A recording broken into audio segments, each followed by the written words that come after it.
So evening everybody and welcome along. Friday Night Live, bikes, beers and the usual bits of BBB. Once we get to 9 o'clock and the watershed comes up, we have got a treat in store for you tonight. Now, I know Simon's sitting in the back of the studio at the moment on his system waiting to come on, along with a load of other people. He popped in to see me today. Go say a quick hi to everyone in the room. So Crazy Dad Biker, Anonymous Ghost, Simon Brackett, DNA Dane, Andy's here, Crazy Dad Biker. Who else? We've got MT's about somewhere, and I believe Paul is here as well, and Boating Biker Bird. So the full crew is here. As I say, the link is up in the side chat. The long link, the long intro gives me time to obviously advertise what is going on behind me. tomstc.co.uk, and Tom has decided to join us as a guest on the stream. So I'm going to bring Tom on first. He's going to tell you a little bit about the what he does, the channel, his YouTube, and then I'll drop a couple of other bikers in. They can do the old wavy while Tom's introducing himself. So here he is. This is Tom, everybody, over on this side. Evening, Tom. Glad you could join us on the show. Thanks very much for messaging me this week. So tell us a bit about your channel, what you do, and your company. So basically what I do is I started the YouTube channel out just to show off my hobbies, which was basically bikes and remote control cars at the time.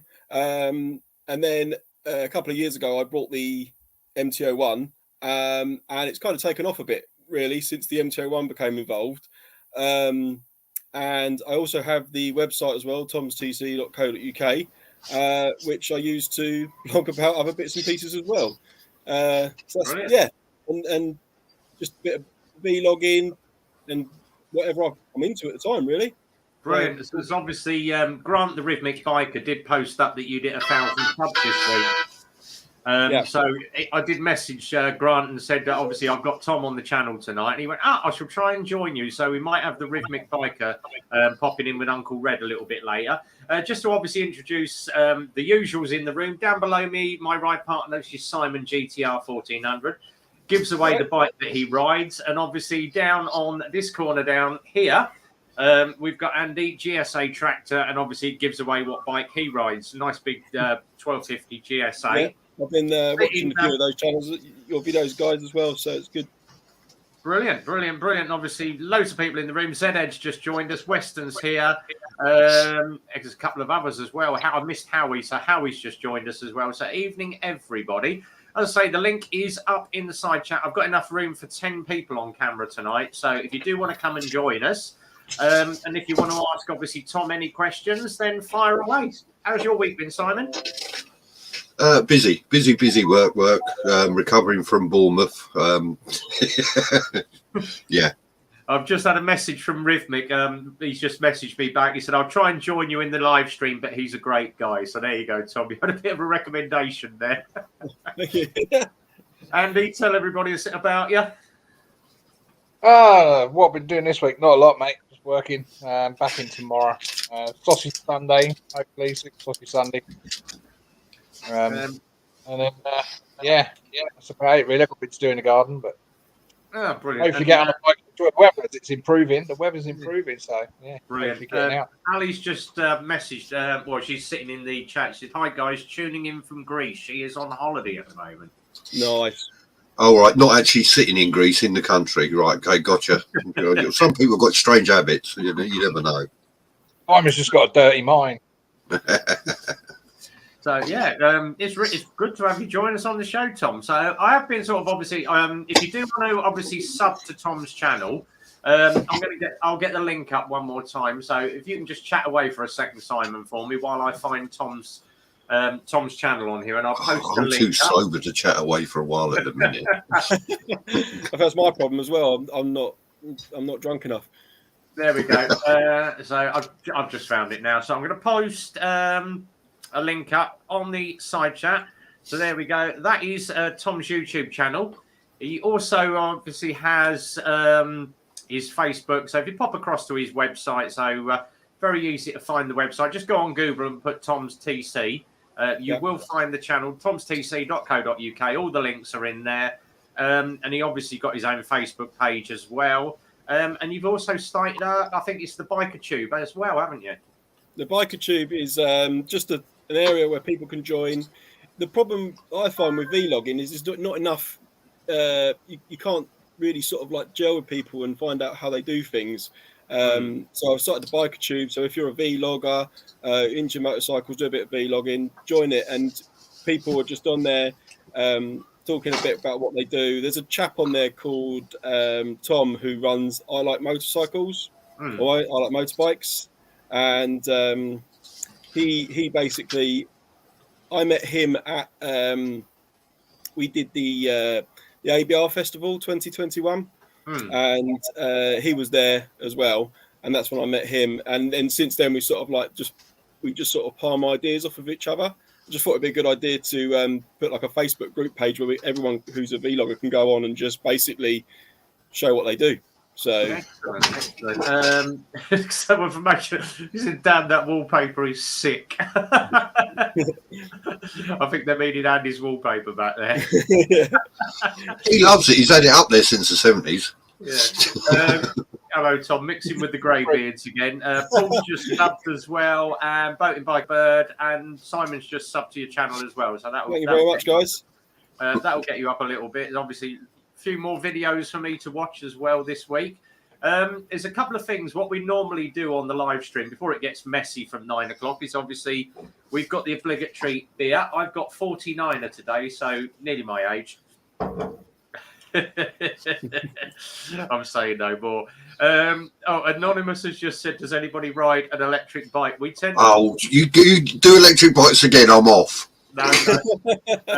We tend to sort of cover what MCN is putting out this week. So I've got a couple that I just want to share up. So we're going to put this one up to start with. If I get up the... now, would you spend 100k on that? I can't see it yet. It's the combat. Where's the rest of it? Exactly. Yeah, the front is not finished. It's got weirdo suspension at the front. The fuel tank is actually in the frame, hence the glass windows. But when you actually compare that to the Aerial Ace, now Aerial did that trick about 5 years ago of putting exactly that frame into one of their bikes. They did the Aerial Atom, which was a great little car, but they did the Aerial Ace, and it's a spitting image of the Aerial Ace. And the Aerial Ace was about 30 grand, but obviously this thing now, 100k V twin unveiled. There's a guy on one of the Facebook groups that I've started as well, and he's actually building his own bike, and it looks very similar to that. It's not something that I would go and spend a lot of money grand on. No, exactly. The other one that I want, and this really appealed to me, is obviously they've managed to get a bike from the old years, re-restored it, and it's a World War II dispatch bike. That is absolutely beautiful. Real old dispatch bike, little old BSA, and they're looking to ride it. They've got it all done, and they're riding it back to Berlin for the commemorative ride. Now that sort of thing does appeal to me. Old classic bikes. Would you buy one of those, Andy? That looks just like a GS, doesn't it? It's very similar to GS, but with a smaller fuel tank. Yeah. I thought that was such a classic. Actually, it's got the same suspension system as the GTR, I believe. Looking at that, Well, one that works, yeah. We're not going to go into suspension. No wizardry shit on that. Yeah, it's all mechanical. Yeah. Simon came in today, and I said to Simon, "You won't believe it." And he went, "What's that?" I said, "I've blown a fork seal on the GTR." Oh, you ain't. I have, yeah. It's not Aaron, isn't it? It's not a major squirty, but it's enough to black up my fork leg. So that's a pain in the bum. I've got to go and obviously get a set of fork seals now. Darren's probably got them in stock. Exactly, yeah. And then obviously the final one, not this weekend, but next weekend we have got the Devitt MCN festival. So that looks to be quite a good bit of fun. Whether I can get out and get off to it, I do not know. Where is it? It is at bike show Peterborough. kicks off. It's at the I think it's the Peterborough Arena or something. There is camping available if you want to do that, Andy. What, mate? Let me have a look. The festival. It doesn't actually say on the thing. There's an auction. Obviously, Silverstone Auction Sales has got a treasure trove. Silverstone Auctions. It doesn't actually say where it is. So if anybody knows where it is, Pretty sure I thought it was in Peterborough, but I might be thinking of a different one. WMCM Festival. It doesn't actually say anything on the posting. You thought they were the MCM Festival at Petersburg is on the 15th. I don't know if that's the same one. That'd be next weekend then, yeah. Yeah, that's next weekend then. So yeah, that is the one that everyone's looking at then. Yeah. So yeah, that looks to be quite a little bit of fun. Now, crazy, you won't be able to go with your bike. You already know the way to super sausage. It's true. I did mention on my last video I don't need a sat nav because the bike knows its way there and back. But sat nav for everything else. Bane Bike Boat just said if I had 100k, I have a collection of different old bikes rather than that. There we go. Paul's just added it. It's the East of England Arena.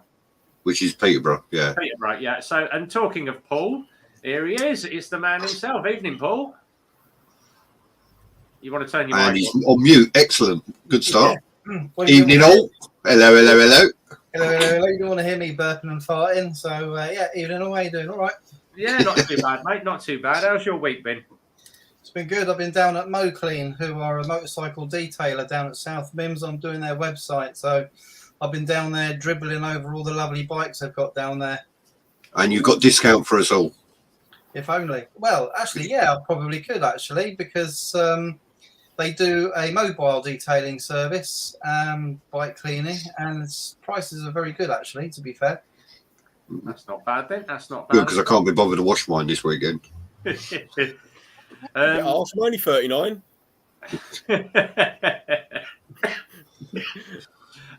One quick one for you. Obviously, Simon knows what went on.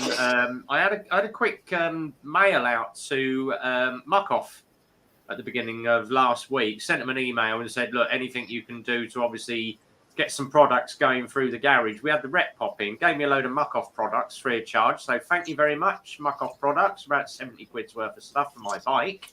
But we will be starting to stock Muck-Off products at the garage now. Pricey items they are, but they do the job very, very well. Do you use Muck-Off products, Tom? I have done in the past. I used to really like the Muck-Off bike cleaner. I've just recently moved over to the what's it called? The Prime. Flipping hell, what's it called? True tension stuff. Oh, I know. Yeah. Yeah, which is yes, I do. So yes, I have been a couple of nights.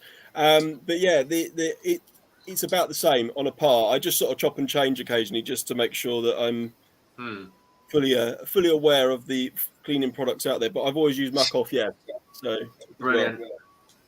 So yeah, might have some more freebies for you, Simon, if you need any. So, Boating Biker Birds, Anonymous G. I've met someone with electric bike. It's ridiculous how little miles he can cover before having to put it on an 8-hour charge. Very, very true. Yeah. If you're going to be doing obviously something like what Simon and Andy do, where they need to go for about 300 miles without a break, you're not going to cover that. Maximum range on anything electric's normally about 120 miles, even if you're taking it easy. So with Andy, he just puts in like the travel lodges or the Premier Inns when he's travelling. With electric bike, you're going to be putting in every bloody charge point on the way. It's going to take you a day to get to Scotland on an electric bike. Exactly. 24 hours easy. 24 hours easy. T-Bot 1 did a video with a chap who's got an electric bike, and they showed you how he's got a GS 1250, and then he was comparing it to the electric bike, and they went on a route round showing you where they had to stop for charging. It's quite interesting, actually, but I don't think they're for me. Yeah, definitely not for me either. Best thing you can do with an electric bike, the absolute best thing you can do with an electric bike is cover it in petrol and set fire to it. I said you can afford the petrol. Yeah, that's true. Yeah. Oh, there we go. Fentor did one with Teapot one. So cheers, Howie, for that. Yeah. Obviously, you did that link. I know Missenden Flyer did take out I think it was the Zero SR. He did one of those, and he went and dropped it on the first ride because it was just too torquey on the back end for him. It's got no roll-off braking down, and he just put it in the corner and lost the back end. So it rides totally different from a normal bike. I want to test ride an electric bike, Simon. Would you like a ride out? I'll tell you what, if you want to lend it to me, you'll never see it again. It'll be in the bottom of the canal. With that comment, I take that back. Exactly. So, Jay's just said, I think I'd help you, Simon. So, yeah. If you can afford the price of fuel, or just go and plug it in straight into a 240 volts. I'll tell you what, it'd be well worth the 10 quid for a gallon just to see it burn, wouldn't it? It's very, very true. Alex just said, I agree, Simon. Never will I ride an electric bike. Right, I'm not going to go into one of my rants again about electric bikes, but all I can say is I can't wait until they bring out the hydrogen power for the motorbikes. That'll do me. Right, I take it you won't be watching Exeter's video then. He said, I have an electric on Sunday's video. Yeah, sorry, Exeter, just unsubscribed. Right, we're going to go up to the other end of the country and introduce the man with the big flash ZX9R that's been working. Z-Head. It's Mr. Man, Crown Game Bowling Man himself. It's Mr. Z-Head down here. Evening, buddy. Good evening. How's things? Yeah, good. Obviously, special guest on the show. We got Tom on the show tonight from Tom's TC. Thank you very much, Tom. Sub-tier channel, buddy. So I'm looking forward to checking you out. Yeah, so we have a nice little team on a Friday night. It goes very, very downhill from 9 o'clock, and then obviously round about 10. Takes me about 20 minutes to sign off and say goodbye to everybody. But we normally jump across the Simon GTR. And he hosts the post Friday Night Live, so that'll be quite a good one. And then obviously, if Military Bikers around, all the American guys, we normally jump onto one of their channels in the morning. So yeah, it's all good. Crazy's just said hi to you, Zed, and Ali's just said sorry, I'll miss that one. Well, plenty for you to catch up on when you get back, Ali. No, she's going to miss it because it's an electric bike one. That's why she's going to miss it. Ali is to go after my own art, bless her. What are you going to do when they're going to make petrol bikes illegal in about 15 years? I'm going to ride illegally. Yeah, we'll all ride illegally. Exactly. And on their bikes, they're going to have to stop and recharge just to capture. Yeah. Exactly. I'll just make sure I can do at least 100 miles and I can outrun everything. Yeah, true, yeah. They'll be recharging. No, I'll tell you what, in 15 years when they make petrol bikes illegal, Suzuki, Yamaha and Kawasaki would have come up with a hydrogen-based engine and we'd be riding them anyway. So there's already... How many miles does a GTR 1400 do on a full tank then, Simon? I can get 220 easy out of it. Really? You can I'll get 50 to the gallon. So. Yeah. I did the clocks on mine. Obviously, mine tends to go in and out of the yard, so it does drop the fuel consumption down. But I took mine out on last Sunday, and I was doing 41.2 to the gallon. Yeah. But I actually filled it all the way to the top, literally about an inch from the top of the tank, and I managed to get 52 miles until I knocked off the first bar at the top. Yep. So they always say it's normally about 50 miles until you lose the first bar at the top of the tank. I get in town and commuting, I get about 70 miles to a tank. Yeah. Yeah, you will do on that. I get 100 miles to the tank round town. Tom, I missed the start. Is that an MT-01? Yeah, it's the original. Yeah.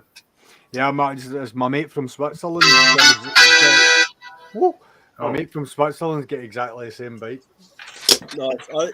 It's such a different bike, but I managed to get 130 miles out of a tank when I did a long road, a long 300 round trip. You get about 130 miles out of it, but there's no fuel gauge, so you just got to guess.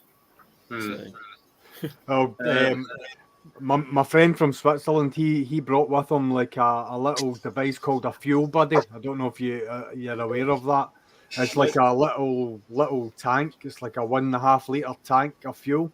It's a German company that make it. You can actually buy them on Amazon, on eBay, and he carried that about with him just for the very fact that he wasn't sure where all the fuel stops were in the That's UK. good, I get range anxiety on my bike. Yeah, he did it for that very purpose, not to get that.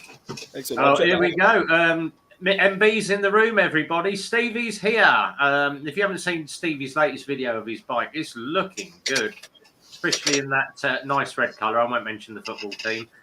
He just said, "What's cracking? Great British bike off." Yeah. There you go, TMB. Let me just bang up the link one more time for you. So if anybody wants to come and jump in on the StreamYard link, very welcome to do so. Let's get that up one more time for everybody. Send the actress to the bishop. So 300 miles round town, 400 on a run, said Andy. So, yeah. Legend site. There we go. So StreamYard links up there if you want to come and jump in, Stevie. Couple of others that obviously I'm still to catch up with at the moment. I've got about 5 or 6 videos. Everybody's doing John Diehard Maclean's challenge at the moment. There's been some really good ones. People are actually opening up and giving all their personal life out. Yeah, I know, it's great. I watched them all and I'm getting everybody's details so I can clone them. Identity theft, yeah. Lockwood's version of it's quite touching. I haven't. Don't tell me about it because I haven't watched that one yet. I won't. It's not my place to tell anyone what he says, so I'll let you watch it. Yeah. Cole's one was very good. White Rock Rider. He done a really, really good one. Obviously opened up. And it obviously brings me around to obviously what Brandon's doing with his mental health thing in August. So I'm going to try and start pushing that as much as I can for the next couple of months now. Get everybody involved in obviously mental health awareness, because most of the guys here are either ex-services or ex-forces, and we all get our down days. Even I do. So it'll be good to get out there and just try and cover some stuff at the moment. But yeah, it's good for everybody to sort of obviously open up and say a little bit about what they do. Your one was great, Stu. I didn't realise you've been bowling for that long. Yeah, mate. My mum and dad are both past club champions. I'm yet to have that honour, but I've played at national level. So, yeah, it's like I say in the video, it's my yang to my yin, if you know what I mean. It's the bikes is my balls to the wall, and if I want to chill, I play bowls. That's everyone's got their own thing, and that's fine. Excellent. Yeah, mental health, said Stevie. Quick one from Paul. He's like, yo, Stevie, I may be pushing your bike with the fuel prices. Very, very true. Petrol has gone up. I saw it the other day. Someone actually said it's getting near to £2 a litre if you happen to be obviously travelling up sort of Birmingham way. And I'm like, really? It's super unleaded down here. I filled up yesterday for the garage and it was £1.81 a litre. And BP don't help by submitting their profits as well as Shell. Exactly. Yeah. It's shocking. Mm-hmm. Yeah, it really is bad at the moment. The most I've seen is £2.6 a litre when I was on my way to Liverpool the other week. And it was £2.6 a litre, and I just pulled away from the pump. I said, I ain't fucking paying that. I'll find somewhere cheap. And I did find it 180 down the road, but yeah. Push my bike. Was that on the motorway? Yeah, it was, yeah, on the services, yeah. What's in the glass then, Stu? Yeah. No, 2 seconds. What? So that's empty. So. Oh Jesus! If you think fuel is expensive, try garden centres. honestly, I'm honestly not feeling the pinch when it comes to fueling up the bike, because I go out at night with a drill and a big tank, and I just drill all my neighbours' tanks in their cars. So it's Or it's like Way to do that. it. It's like Siphon that. it. It's like that girl on Facebook that says it doesn't affect me. I always put 20 quid in my tank. I'm going to carry on putting 20 quid in my tank. Quick one from GCC4. How do 125 scooters handle hills? They're all right. If you Slow go down. Yeah, they slow down. Slow down going up and speed up going down them. Yeah. If you go and look at some of my Lexmoto Titan reviews, we did one up the hill in Brick Hill, and that is a very steep hill all the way at the top of the little brick hill. And I lost, I think, about 5 miles an hour holding it on, open at full throttle, same point on the same throttle. 45 on the flat, and then going up the hill, I think we got it down to about 40, 42. So it did lose a little bit, but it's all down to the, if you want to get a little bit more speed, lighten the rollers in your variator, or if you want to get sort of a quicker acceleration, then go for a heavier roller. So it's horses for courses. But as I say, it's a one. Buy a ZZR 1400. Yeah, exactly. It's a 125. It's not going to do 100 mile an hour. It's designed to do about 50 mile an hour. Job done. So, quick one from Howie. Baron Von Grumble, 44T, for starting a mental health sticker. Permission to talk, or as they say, a sign you'd be an ear for anyone to talk. To talk issues, which is a great idea. Yeah. I saw that video. I was like, I follow Baron Von Grumble right the way through, and I'm pairing up with Al Fagan. Al Fagan was like an editor on Fast Bikes, and the two of them got together and obviously created 44 Teeth. Yeah. But just after Christmas, Chris, who is Baron Von Grumble, decided to come off his medication, and certain life events basically led to him coming up with this topic. And I don't know if you've watched his 44 Teeth's latest video. You should. They talk about it in depth, and he's quite open. He's quite open about it. I've got that one to do. As I've got Stevie's one to do, the Florida Keys trip. So yeah, I've got about 5 days worth of videos to watch. But that is what I'm planning on doing this year when I go to America. Is going down the Keys from Orlando on the Harley. So well, you won't get lost because it's just one straight road. Just you got to watch out for the speed humps because they got teeth. They're called fucking alligators. Yeah. I'm going to say a quick hi. Down the bottom of the channel down here somewhere, we've got Matt MT Belly. So evening, Matt. Good to see you on the channel, mate. What is that behind you? Is that a kangaroo or a sheep? A goat. It's a Kawasaki. Oh, wicked. How's your week been? Has he got his mic on? No.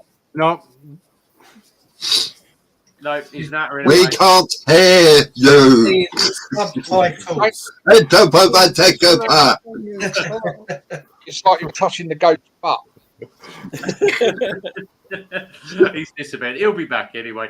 There we go. Steve has just said Florida Keys, 800 miles in 15 and a half hours. That's not bad. The views were stunning.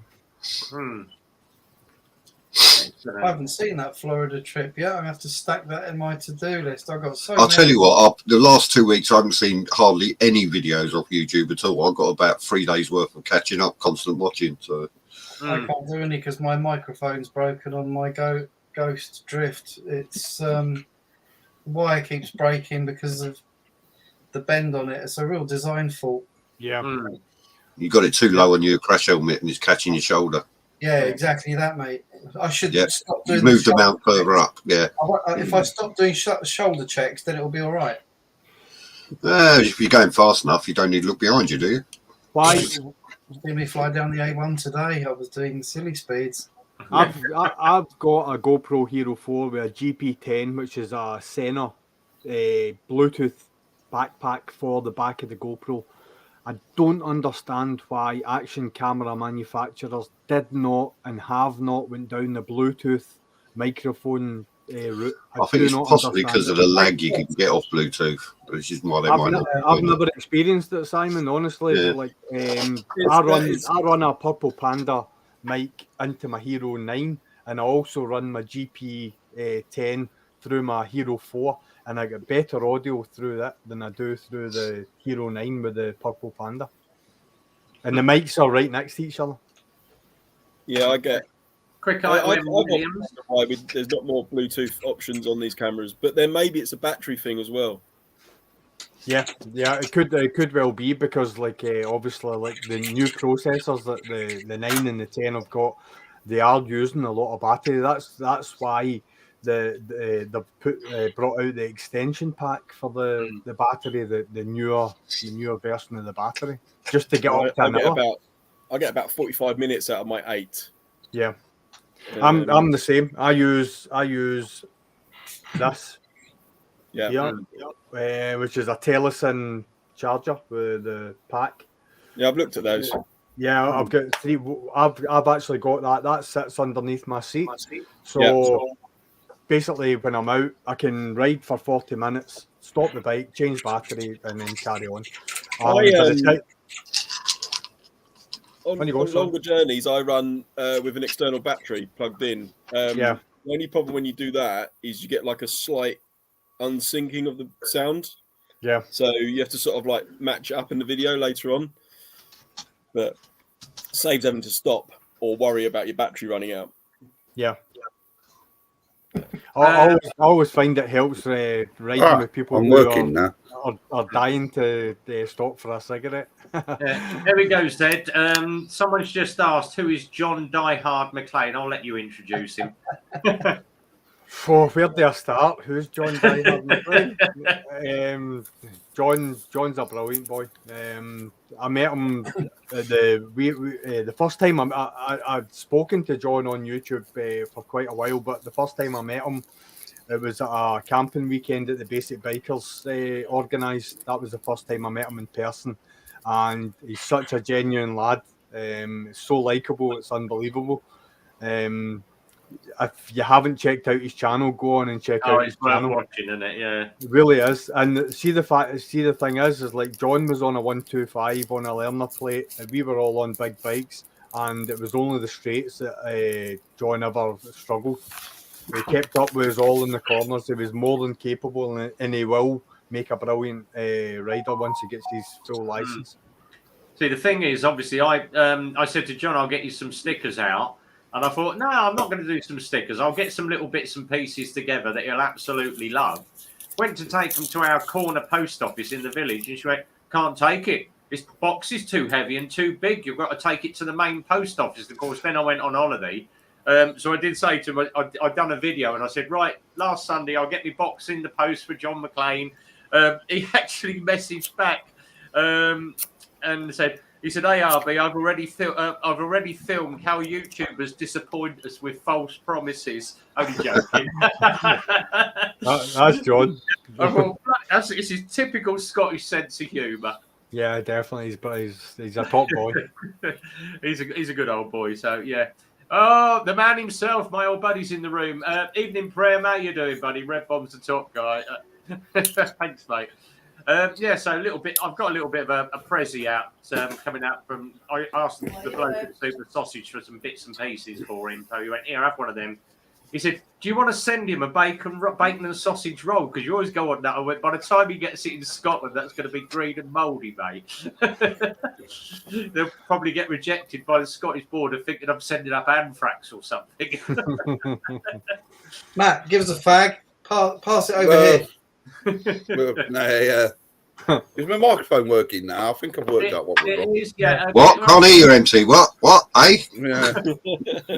Quick one from Crumbly. He said, "Does John not have a bigger bike yet, Zed?" He does. He's got the Honda, I think it is, the CB 500, I think it is, sitting already, ready to go. It's in his workshop. So, he does. He's just dying to get on it. And his latest video that was up today, I don't know if you saw his previous vlog where he had snapped a lever on the MT-07. test bike. So he's actually taken 2 replacement levers to the learner centre to replace the one that he broke. That's a top boy that does that. Nice. Yeah, I saw that. So quick hi, obviously Code Gray's in the room. Premises Punkster is with us Ready. as well. We got a full crew tonight. Punkster. I'm going to bang the link up Ready. one more time if anybody wants to obviously come and jump on the stream. There's 7 of us on, so I've got 3 more space if anybody wants to jump in. Come in, ask this man over here, Tom. Ask Tom a couple of questions if you want. So Tom's TC, he's got he's got his YouTube channel up. So if you're into anything like that, he's got a good Facebook channel as well, and he's obviously got the Biker Tube. So if you obviously got any blogging questions or you get stuck on anything, it's just a way of us lot all getting together. Jump on the Biker Tube. That's on Facebook. Add that one up. Simon's in there already. I think Andy's on it already. Yeah. But it's just a place where, you know, whether you're an experienced moto vlogger or, you know, you're a brand new person starting moto vlogging and you just need some hints and tips, then that's the place to go to obviously get as many of us together to give you some advice on the way. You know, it's all about helping each other move forward. Yeah, Exactly. I'll sub to Tom. Yeah. I'll sub to you, Tom. So. Cheers, man. It's all good. Just a quick question. You were on about RC cars earlier. Yeah. What chassis were you using? I've got DTO 1s and DTO 3s, the Tamiya. Oh, okay. Well, I haven't got any DT chassis, but I've got a couple of Tamiyas. CR01, which is a crawler. Mm-hmm. I'm just looking at them now, actually. Yeah. But yeah, I'm not on that sort of like. I haven't got 2-wheel buggies at the moment. So No, I've just got the Porsche with the LED lights on it. What lights up on that's on the DTO 3 because it's 4-wheel drive chassis. I'm just rebuilding my Clodbuster at the moment, so I'm in the process of doing that. And it's sort of like a question of whether or not I keep the channel motorbikes and split the channel up onto remote control cars as well. Channel. Yeah, because it started out as a hobby, and when you go through the analytics on YouTube, although I get loads of views on the RC side, I don't get many subscribers. I get all my subscribers from the bike side. On the bike side, yeah. Yeah, and at first, before you get when it's like quite small, it doesn't really matter. But then as the channel grows, you don't want to lose people, so it's quite difficult. So, I mean, I've got the website, I've got the Facebook page to keep them together, but the actual YouTube channel might split up in the future. We'll see. Yeah. But also, with personal circumstances changing recently, I don't have the time to fettle with the RC cars. And to be honest with you, it's a hobby, and the bike is my everyday, vehicle. So it is different. It's easier to make a video on the bike than it is with the RC cars, actually. RC cars, I was going to say, because the thing with the RC stuff as well is you start buying hop-up parts, you know, and it's crazy. And it's like, it's going crazy. I had a Tamiya Escort WRC, the 4-wheel drive, but obviously with the slip differential and whatever, and I ended up going for the full race bearing setup and whatever. It got crazy very quickly. You're thinking, I need a new set of tyres on the bike, but I'll spend a bit of money on my toys. Yeah. It's like that. Oh, it's like alloy wheels, right? Crazy. Yeah, I've done all that already. I've done that with mine with the DTO 1, put roller bearings in it rather than the nylon ones, and change the steering to metal. What are they talking about? What are they talking about? Yeah, I know. I mean, like, if you think of it's like it was like before they went to sort of digital controllers and whatever. I had the old arm that went up the potentiometer that went up and down the track, and a big resistor block, and the resistor block would always burn out. Well, I got into remote control cars a few years ago, and I was useless on electrics, and that taught me a lot with the RC cars. And I've transferred a lot of that to the bike, mainly the soldering, things like that. So And the difference being is when you're mucking about with a toy, it doesn't matter. You No. break it, you break it. True.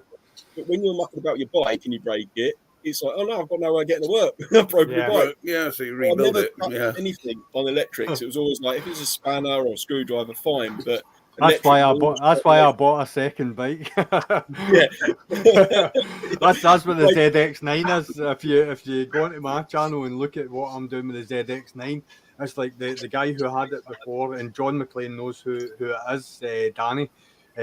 He cut an old alarm out it, so it's got loads of tails that are soldered onto the wiring loom. So I'm in the process of desoldering everything and making it safe, because at any point anything can touch the frame, and it scares me, to be honest with you. Electrics. It just. I mean, I got a really stupid problem on the MT, in that the vibration causes the battery terminals to disconnect. Right.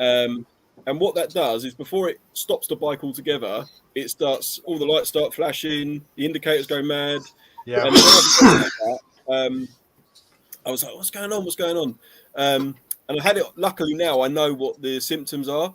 On the way up on my journey the other day, on the M3, middle lane, all the indicators start going flashing, lights coming on and off.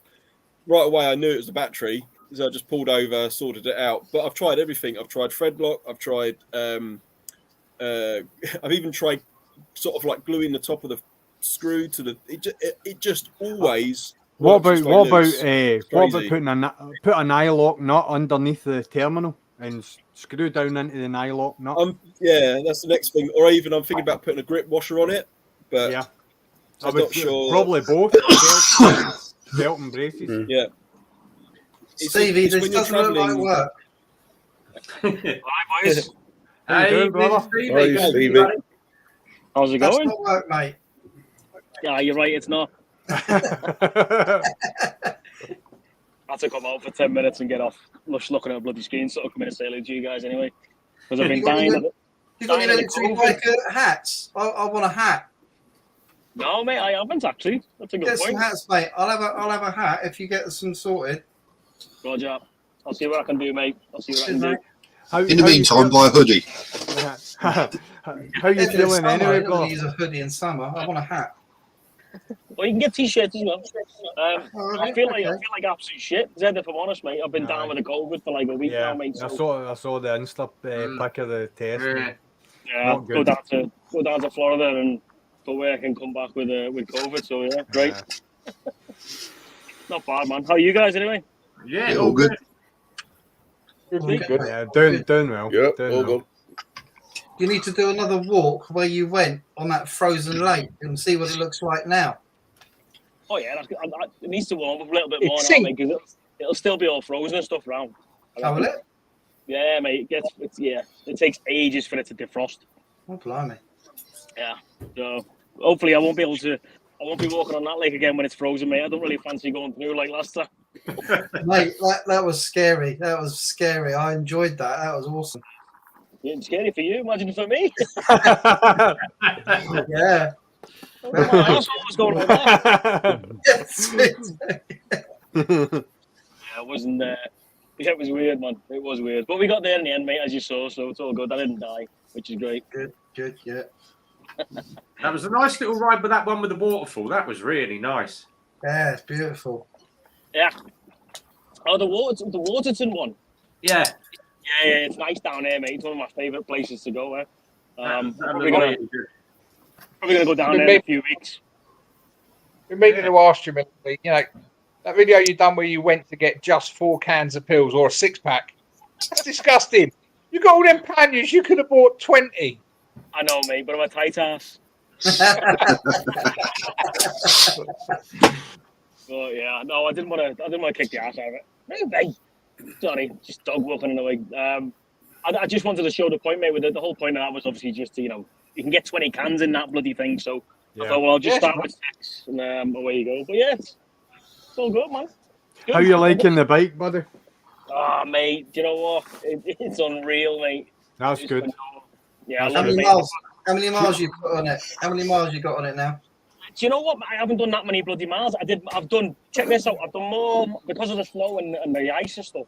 I've done more miles on that bike last week in Florida in one day than I've done on the new bike since I've had it. It's mental. Absolutely crazy. But yeah, no, now just as you can see, mate, the weather's turned, the sun's out now, so there's no more snow and ice and shit. Mind you, it'll probably snow next week, no mind. Well, they reckon we're in for about another 3 months of decent weather over here, but so they reckon. That just means the rain gets warmer. Yeah. Don't know, you can't include Scotland in that, obviously. No. I'll let you know in about 4 weeks when we meet up with Zed. Oh, I definitely can't wait, man. That's going to be good. You're going up, aren't you? Yeah. When is everyone going up there then, Stuart?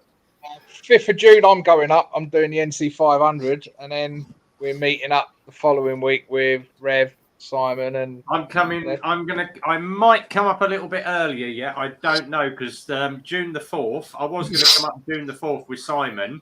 Went to book it, and the missus went, "You are not going." I went, "Yeah, I am. June the 4th. It's already organised. Me, Andy, and Simon." She went, "You're bloody well not going, as I'm going to divorce you." I went, "Why?" She went, "Because you're best man at my brother's wedding." Oh shit! Well, don't forget the Thursday and Friday, the Thursday and Friday before that weekend are both bank holidays anyway. Exactly. So I might come up on the Thursday and ride back on the Friday night. Come up late Wednesday night, get some hours in, ride up Wednesday, and then come back Friday or something. I'll figure it out anyway. I'm going to definitely get up there. It's got to be worth it. We won't be back in Glasgow until. If we go up we're going up Sunday the 5th, so we will be back down to Glasgow by Friday, and then we're free Saturday, Sunday, etc. Saturday, Sunday will be a blast then. Yeah. What's that TMB video bombed by someone's wife? What? I don't get what you mean. What are you on about? Which video? That's got to be Brandon, crazy ghosty, anonymous ghosty. It's got to be Brandon. Crazy, Rebel gets stuck at Super Sausage. I know. I head up to Scotland. His wife will get as far as Super Sausage and stop.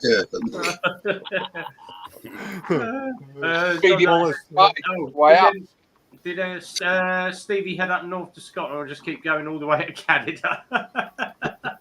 Yeah, no, what happened was he said, "Oh, your regiment's moving from Germany to Scotland," and I went, "Fuck that, I'm going to Canada." So, that's basically exactly what happened in a nutshell. How is that new bike riding though? What, mine? Yeah. Oh, mate, it's like a dream, mate. It's everything, It's not the sports, they'll put it that way. So, it's like driving a bloody couch down the road. And now they're getting some sort of the free shit that everybody's giving me is great because I got a new seat on there now and everything. Oh, so that's good. It's good, man. It's a complete different ride. The diamond stitching on that seat is just sick. Black and red are my colours, and it's just that's a Corbin. Is it a Corbin? No, it's Advan Black. No, it's just it's nice. It's special. Yeah, it's lovely, mate. It really everything as well. Yeah, but everything that you're doing to it, it's just those subtle wee changes. It's nice. I like that. You probably paid more for your seat than I did my bike, Stevie. No, mate, it was free. It was free. Free? Yeah, man. Shit, you're jammy, bro. See, they can't sell them. They're giving them away. Yeah, so do you know what? I didn't want to go. You've seen all these channels, mate. They get all this free stuff from all these big promoters and what have you, and they go too far with it. Whereas I want to keep that, the street glide look. I don't want to kick the fucking ass out of it, and have all these bits and bobs that I don't want or need. Them sending me all this stuff. I'm like, well, I only want this, and this. If I'm honest. Yeah. And they're pretty cool with it. So it is what it is. I know a lot of guys go way over the top, and that's what I don't want to do. So. Yeah. So when are you getting the leather tassels for the bars? Oh, you took the I was going to say that. She's going in a couple of weeks to get the bars done. So once the bars are done, I'm getting 12-inch apes put on. So and the little flag like the Sinclair C5. Yeah, and then the get back whip and all that sort of stuff. But no. Do you watch? Any of you guys watch Bike World? Yeah, what, that Chris Northover series? Yeah, they got an XR 1200 on their used bike reviews. Yeah, my mate's got one. It's a lovely bike. Yeah, the XR 1200S, and the way he rides bikes, it should be interesting. Yeah, I get the feeling he loves the old Ducatis, though, doesn't he, Tom? He's a bit of a Ducati nut, that Chris Northover, isn't he? He can be, yeah, but I mean, you watch him jump on any bike. Yeah, he's very talented. Yeah, but I'm just saying talk about Harleys. He's got the 1200, and a friend of mine had a 1200. He said it was the best bike he ever owned. All right. What, Sportster? Yeah, the XR 1200, the tuned one, the sort of track. Oh, right, yeah, got you. Yeah, I know what you mean. Yeah, they're great bikes, mate. I mean, when I first got my Sportster over here, everyone was looking at me like I was some sort of weirdo because, they're all riding around on baggers and road glides, street glides, all that sort of stuff, road kings, and everyone thought I was like, it's classed as a girl's bike over here. It's weird, it's bizarre. Whereas you go to the UK and there's thousands of people riding around on Sportsters, because it's more suited to the UK. But it's definitely, I do miss it. It did the place that the guy that bought it, man, he's constantly out on it. My old man went to Florida quite a few years back and hired a couple of Harleys and did the trip up and down. He's watching it actually at the moment, so I won't mind me saying. It did look like brilliant fun. Mate, what, he's watching my video? He's watching the stream at the moment. So Cool. Yeah, so he won't mind me saying that, but they went in like the height of summer, and he said to me that the hire people thought he was mad that hiring a bike in the middle of the day. It was like, so what? Yeah, I must admit it was like 33 degrees, mate. When I got down to Key West, it was boiling, and I think that the bike was struggling slightly because of the heat, and that's probably why they were wondering what the hell was going on, because it was just the humidity and everything, man, was just ridiculous. Yeah, it's crazy. So unbelievable, man. If you guys watch the Keys video I just did, it's I'll check it out. One of the most spectacular places I've ever ridden a bike, man. It's unreal, unbelievable. I'll have to check that out. I mean, like when you talk about heat, my bike is air cooled, and even when the temperature here gets above like 15, 16 degrees, the engine just like today coming home from work, just warms you up so quick. Yeah. Yeah, it's crazy. But yeah, it was. I mean, don't get me wrong. Once it was going, it was great. I mean, it didn't have a problem. Reddit. No, he said that's like Scooby Doo. Reddit. Yeah, 32 watching, only 8 likes. Yeah, don't forget, click the thumbs up. We've got a special guest on tonight. Because they don't like it. Exactly. These fun bikes, they're armchairs with a motor. They are, but they're bloody. They are, but they're very nice. Yeah. Yeah. Here, here's a bit of irony for you guys, and it's All typical. right, I made an electric one. What's that? Sorry, Andy, go on. I said if they made an electric Harley for Simon, he'd be well happy. It is a live wire. It's called the live wire. yeah, Yeah. what he's Armchairs, here we go. Armchairs with a Next time, stage. you go down there. yeah, but they stopped. I'm making my fucking bottom lip bleed here, biting my lip here. Fuck off with the electric bikes. I'm not interested. Well, stop making it. Simon, you've got 4 minutes yet. Oh, there we go. Disclaimer. It's fucking gone, mate. Tough. Electric bikes, fuck off. Oh, we're 2 minutes past the threshold. Crack on, Simon. It's all down to the extension. Till you push me too far. In the range on electric bikes, all down to how long you can buy an extension lead from B&Q from. Well, I was thinking about starting a new business, getting a van with a generator, and you know how the fighter jets dock with a big plane? That kind of idea where you ride up to a van and someone comes out with a plug while you're riding, plugs it in. Yeah. That's Just legitimate turn business off there. at the junction, That's but- legit. I'm That's thinking of legit. getting a mobile crusher and doing something similar with the electric bikes. Right. Top One of the Gear things for tried me- that, didn't it, with cars? I don't With know petrol if I don't know if Instagram's got some sort of agenda going on just now, but on my stream recently, I've seen a lot of people with homemade instant at source hydrogen kits in cars Yeah. that are producing hydrogen at source that's going straight into the engine. I don't know whether it's some sort of agenda that they've got or whatever it is that's going on, but I don't even know the sort of legitimacy of it either. I've not even looked into it. It's probably a load of rubbish, but they're saying that they're getting like for 600 miles to a litre of water or something like that. Good idea, wouldn't it? But do you remember when LPG was a thing and everyone had LPG conversions, didn't they? You don't see that much now, do you? My mate Just as my mate expensive as just petrol. my mate just bought a V6 petrol. It's a people carrier and he imported it from Japan. It's a Nissan, and he's just this week put it in to get an LPG conversion. But it's only Morrison's that do sell LPG now. It's only like a little bit cheaper. Well, you're 66 or 68 pence a litre up in Scotland. I saw for it. I saw it on the way home the other day. The one LPG, I think it was about 90p. So, I mean, it obviously depends where you're in the country. I mean, Yeah. the thing for me with bikes is the noise and the sound. Everything else. Please show that. Make my day. What's that? I like that. I really can't like see the comments. You need to show it. I can't see it. No, it's all right. It's a photo that Simon's just sent me. Right, I've got to share this. Share the screen up. There we It'll go. make my day. There we go. Here we go, boys. Yes! That Lex Moto Cypher, no? No, That's an electric bike catching fire.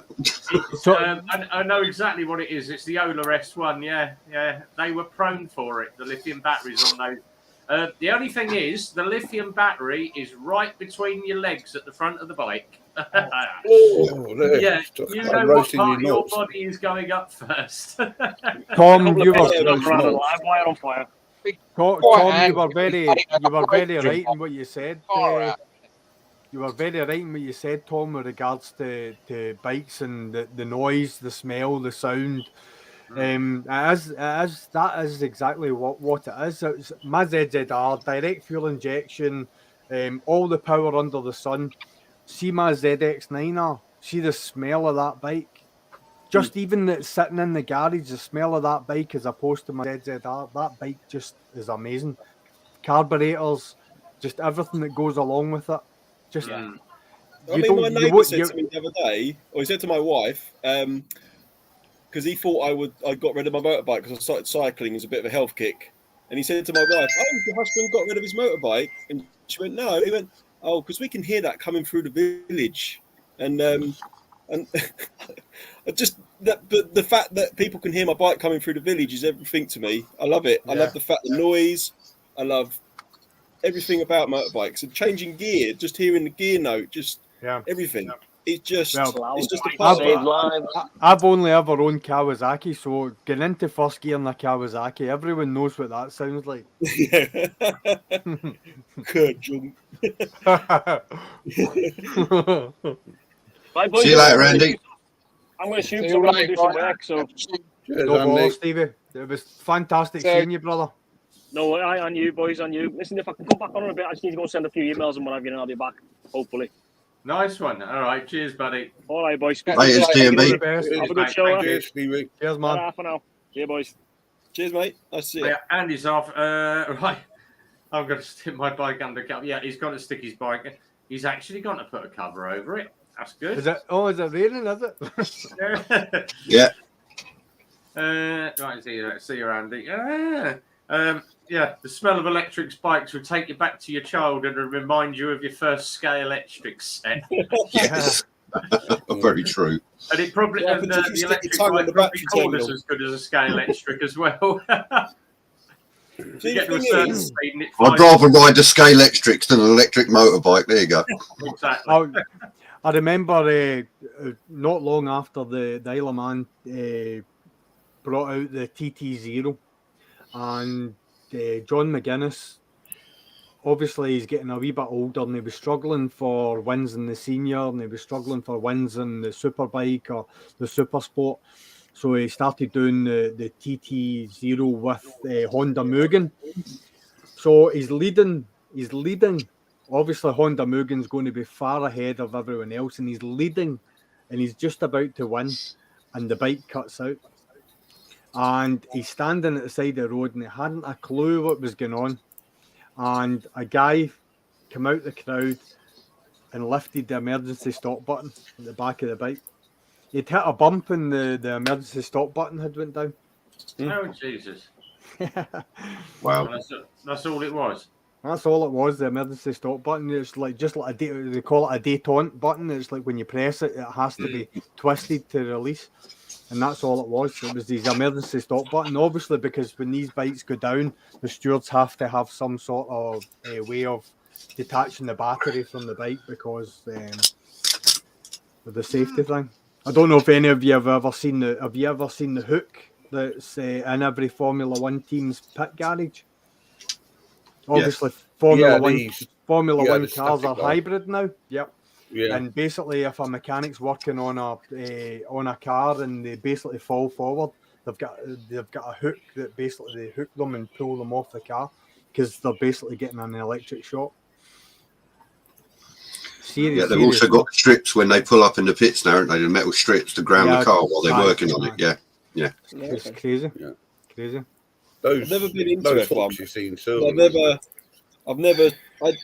when I was a kid, I used to like a bit of F1, but I just can't get on with it these days. Tom, see, in all honesty, it's glorified cheating.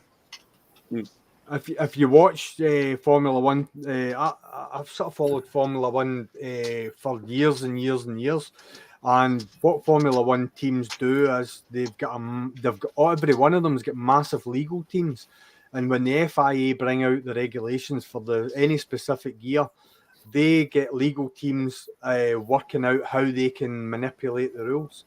So every time, I mean, like you've heard of the Lola ground effect cars, the ground effect skirts that suck the cars into the ground.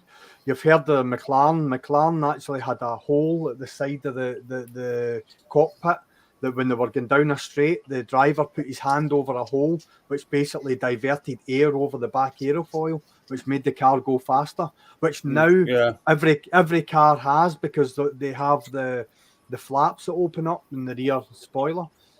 But throughout the years, DRS. If you look at Formula One throughout the years, there was one Formula One team that used to carry more water than every other team to make the weight of the car.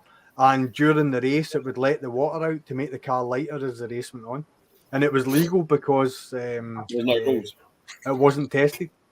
Yeah. So that's why I don't like it. See any formula that doesn't permit or actually promote overtaking. What's the point? Well, that's why they're fetching these new rules this year, and they'll actually use ground effect again. But I think the reason why they're not getting the full benefit of it is because they're not using the skirts like the Lotus did. Yeah, because you lose a lot of it out the side. With the skirts, the ground effect isn't getting used for that purpose this year. The ground effect is getting used this year to prevent it's to prevent the dirty air at the back of the car, because any car that's riding close overheats, the tires overheat, the engine overheats, and basically they have to pull away just basically to preserve the car. Those Mercedes at the moment look like bloody clan cars going down the straights when they start porpoising. Yeah, it's like when they go into camera, the others are like, it's like, how bloody hell can you see what you're doing? But you could even go as far as like when you look at MotoGP, see like the launch control systems that the likes of the Ducatis are lowering the bikes. I don't agree with that at all, because what they're doing is they're altering the suspension and the setup of that bike mid race, as far as I'm concerned. See if a rider cannot keep that bike's front end on the ground himself, then I don't agree with it. I think that's where IndyCar is slightly better than Formula One because they're all given the same chassis and everything, aren't they, in IndyCar? I think that is one thing that the FIA could possibly do that would maybe level the playing field. You put your engine into our chassis. Yep, absolutely. Yeah. Give them all the same chassis and go, right, there's your chassis, stick what motor you want in the back of it, and then go from there, sort of thing. Well, it does make me laugh at the minute with Formula One. Tom's just sent me, where are we? I've lost it now. A Christmas card. Thanks, guys. Really appreciate it. Thanks for having me. We'll catch up with all the channels in the week. You're very, very welcome, Tom. Yeah, thanks very much. Welcome, Tom, guys. Before he goes, obviously, over this side, Tom STC, Tom's TC, should I say. Go and check him out. There is links in the stream. Go and check out the YouTube. Easiest way to find everything, tomstc.co.uk. Down the bottom, Facebook, the YouTube link, everything is in there. If you do get stuck, obviously message one of these guys that are in the channel tonight because they were all following that channel. So it'll be another one to add to the bottom of my channel as well. So that'll be in the description on the video of every single video we push out now. And if you do need any advice, obviously the Biker Tube on Facebook, and that's where all the motor vloggers are now going to sort of tend to hang out for questions. Yeah, excellent, guys. Thanks so much for coming in, Tom. Much appreciated. I really appreciate it. Thank you. I've got another video just coming up tonight, so that was if you want to check that out. Brilliant. Cheers, guys. All right. Nice. Cheers, Tom. Bye. All the best, man. Cheers, Tom. Oh, dear. Yeah, so that was. Then there were 5. Yeah. And then there were 5. Yeah, the older ones. Means I can change my my background out now. So I'm gonna flip it back to my my virtual background, and we shall go back to. As long as it ain't the Kawasaki woman, you get a stripe. Do you think I can? No, we'll go back to that. Mind you, I probably already did that for you earlier, so yeah. Oh, but it's your fault for winding me up with electric bikes. I know, 4 minutes. 4 minutes. I'll let you in on that one, Simon. Nice little backdrop of some GTR fork seals. What was cheers, mate. Yeah. Seriously, get hold of Darren. He'll have them in stock. Yeah. Well, it's only one that's leaking, but I might as well get the pair done. No, you change both of them. You're going to change one, change them both. Change it to them because yeah. I was going to. While you're there, get the oil out, new oil in. There we go.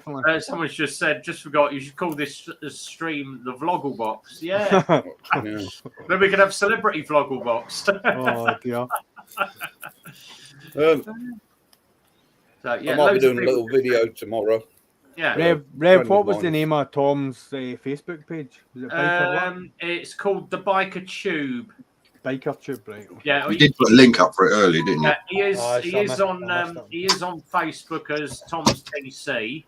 Right. And then the channel that he's just started up, where it's just basically people can post a question, and all the motor vloggers will come back and give their opinion. Right.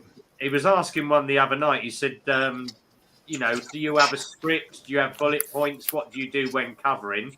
I said, if you're anyone like me, I just tend to waffle and then not stop. But it's a good little page. So yeah, thanks very much, Tom, for coming in. Yeah, thanks. Nice meeting you, Tom. Nice to put a face to the name.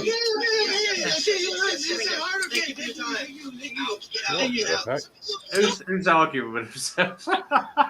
All right, my other computer just started up, so. Oh, right. I thought I recognised Pornhub. Filling guns, right. Oh, right. Okay. Yay. Oh, great.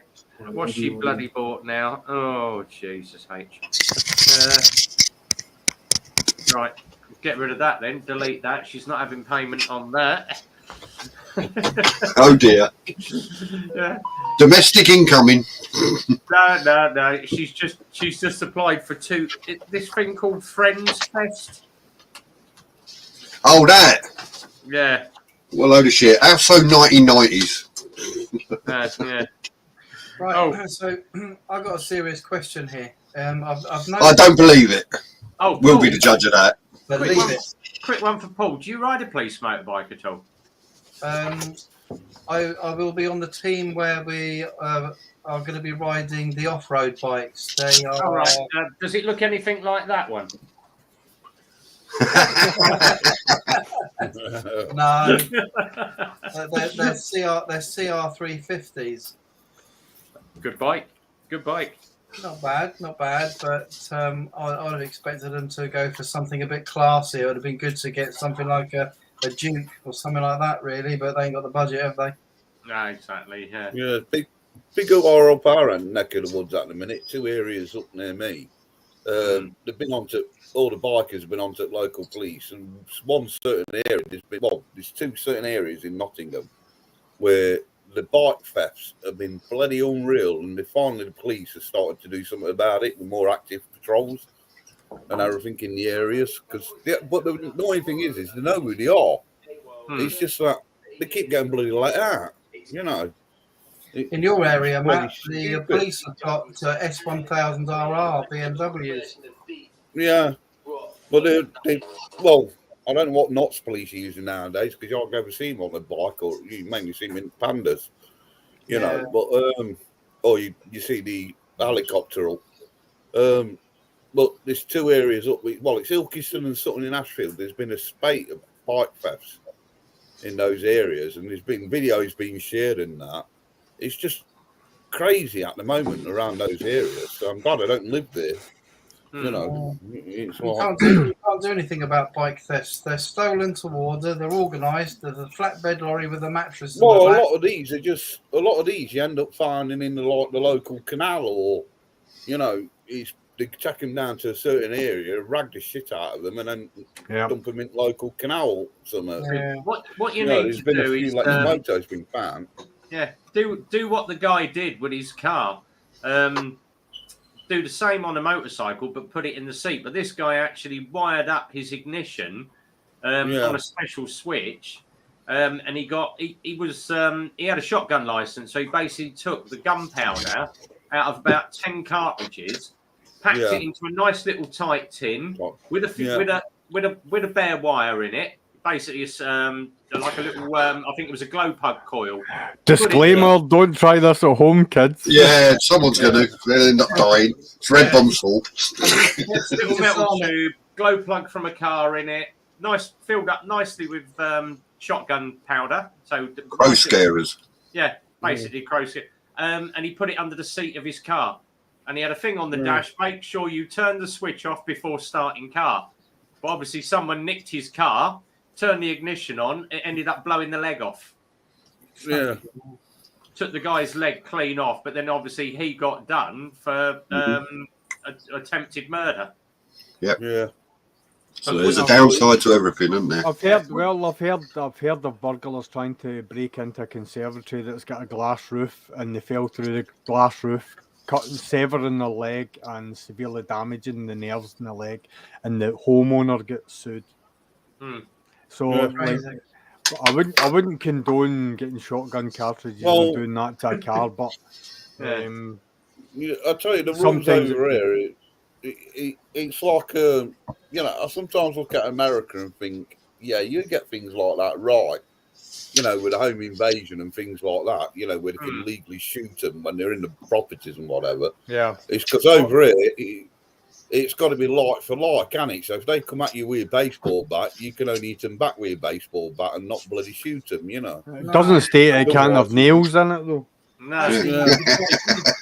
What you need to do is do it with a couple get a couple of 50 cc's and wire them up with some gunpowder, because if it blows the testicles off, at least the little scrotes can't breathe anymore, can they? Tell you what, get a shotgun, stick it on a rotation system with sensors all around it, and just leave that in your garage loaded, you know. Oh, it's going downhill very quick. Anyway, Oh, what's happening, boys? We're on about maiming people now. I You know. know, it's like, God's sake, man. Well, these little buggers up here, our neck of the woods, quite a few of the bikers are ready to bloody go out there and go after him, you know. Well, But see finally, if the police anyone have went near, listened to everybody. if anyone went near my bikes, it wouldn't be my bike they'd be finding in the canal. Put it that way. No, Yeah, exactly. no, Unfortunately, no. yeah, God, we're- I think you do. And obviously, just to make you aware, we do have a police officer in the room as well. Yeah, I know. Yes. Well, you so, get a sport before we bull bar on the front and just ram the fuckers off. Excuse my language. Yeah. Because that's what I'd chuffing do. It's like, what's it? Sorry, tactical contact. That's what I'll use. That That's was what it. the Yeah. police say, Yes. innit? Tactical contact. That's what the police say. Yeah, he's asked my foot. Yeah. There was one I was watching, Paul. I don't know if you get him out your way. This idiot with a camera that just goes round filming buildings and then just tries to aggravate the police. Oh, I know The you're on auditor. about. Yeah. There's Audit in Britain. one. That's I it. know Oh the law. yeah, that's audit in Britain. Yeah, he's an I know arsehole. the Yeah, law. that's it. Yeah. Got no fucking. Well, excuse my language. Got You no can't do better anything to about it. You have to just have to let. let them get on with it. You can't do Yeah. anything about it because they're not breaking any laws. All they do No. is just They're pushing buttons though, Paul. You know that yourself. They're skirting on the edge of what's the decent citizen will do. Well, they've got that Because from there's the other America. boy. He there's was the other- outside one of his videos. He was outside a Royal Mail Yeah. depot in Northampton. Excuse me, Northampton, and he was just there winding people up. That's what he was Yeah. doing. Well, there's the He's other got that boy. from America, though. There's the Because other it's- boy from. He's actually from Scotland, but he goes about Manchester, and he's on Instagram. You see him on TikTok, and the guys come up to him, and he just kicks them away. Yeah. Do you know what I mean? Because he's like, just get away from me, and he's like kicking them. But he's showing it on TikTok. He's showing it on Instagram. Well, that's come over from America with the First Amendment auditors, and quite a them have been called out because basically they've been ringing the police upon themselves, you know, to get the police there. And, you know, they've been exposed for doing stuff like that. And that's what they do. They go there, they start baiting people, you know, and then immediately camera out, on record, on YouTube, you know, and it's amazing how much footage they edit out and don't put in. They always show you the conflict. They don't show you what they've been doing. Yeah. My older brother, who's 54, is just retired out the police in Fraserburgh in Aberdeen. He served his probationary period in Sucky Hall Street in Glasgow and moved up to Aberdeen for 25 years of service. And there was a family, and they called them, and in Scottish press they called them the family from hell, and this was the Haneys. It's common knowledge, so I'm not doing anything wrong by naming them. You could Google them just now, and they moved up to Fraserburgh, which was my brother's neck of the woods, as it were. That was his local patrol. So on a weekly, almost daily basis, he was in contact with one of the family, and right from boys at 8 years of age that could turn around to a police officer and say, "I want my brief." Now, I don't know any 8-year-old that knows what a brief is. because they watch telly. Yeah. So they're educated into a certain way of life, and it becomes attractive to them, and it's sad. It really is sad. I've realised now why Paul always looks like he's so laid back in that. He raids cannabis farms, Yeah, that's why he's so laid back when he gets home. No, I'm laid back because I'm drinking this. Oh, well, is that Tamavulin? Oh, mate, this is a lovely stuff. Yeah, it is. Yeah, it is. It's from God's country. Andy. And you know what? Annoyingly, I haven't been to Scotland yet, and that is going to be the should thing. do, that mate. I'll do this year. Paul, see, the thing about it is, to see if you do the whiskey trail. Yes. Do it, and you could vlog it. It'd be great. Yes, I've just got to have a bike that I'm confident will get me there. I love my Triumph, but I don't think it would make that journey. I need to get myself a newer bike. Hello, happening time, mate. Hello. Yeah, it'll happen. It'll happen. It'll come slowly. No, it's like part the bike up, have your bed and breakfast all set up, then go to the whiskey tour, and then fall into bed, and then get up again the next morning. Well, I kind of planned that, you know, with enough panniers and top boxes, I'll be able to get a nice tent in there, get my bits and bobs, and Tent? Are you mad? Yeah. I'm going to upset Stuart here. Yeah. Isn't whiskey a Russian invention? It may well be. I don't know. I couldn't honestly tell you. No, I think you'll find it's a Russian thing. Well, the Scots do it better. But, well, yeah. Well, I don't know. I've had Irish and I've had Scottish, and I like both, so I'm not complaining. But then it depends where you're getting it from in Scotland. If you're going for an Islay malt or a Speyside malt, Speysides are crisp and clear, and an Islay malt's got a lovely bit of peat to it. I love the peaty ones. It all depends on your palate. It all depends on your mood. I like them all. I've gone through a period of moving from one to the other, and it depends on your mood. But this one is just goes down so nice. Just a tiny dash of water. I'm not hung up on. I'm not patriotic about Scottish malt, because some of the best malt producers just now in the world are Japanese. So I heard that. My brother-in-law got a bottle of the Japanese whiskey. He didn't tell me what it was, and I tasted it, and he said, "Guess where it's from?" And I'm thinking, well, it's definitely Scottish. No, it's not Irish. What the Japanese did was they sent a whole load of master blenders over to Scotland to work in Scottish distilleries, and all they were doing was taking notes and process and procedure and so on, and they made it better in their eyes. And like some of the Japanese whiskey I've tasted, it's in comparison, if not better. Let's just hope the Chinese don't start copying whiskey. Then we're all done. No, actually, it was the Greek, according to Wiki, it was the Greeks. It depends what you define as whiskey. You know, it's like. Well, yeah, it is, isn't it? I'm going to say the Japanese have gone absolutely crazy over whiskey, which is why they've started brewing it themselves. It's a massive market to them. I mean, they were one of the biggest importers of Scottish whiskey at one point before they got their own market, and then their own market's now competing with what we can produce in Scotland. But incidentally, they did that with beef as well. And what they did was with the Wagyu, they sent butchers over to Texas and all the ranches, and they had them work the ranches before they come back to Japan. Yeah, they're world renowned for doing that. Any industry that they want to master. I was watching something earlier about how they make sake, because I love sake, and I was watching one thing earlier how they're making it and that. And I tell you what, the process it goes through to make it is bloody unreal. You know, and it's bloody lovely stuff, that is.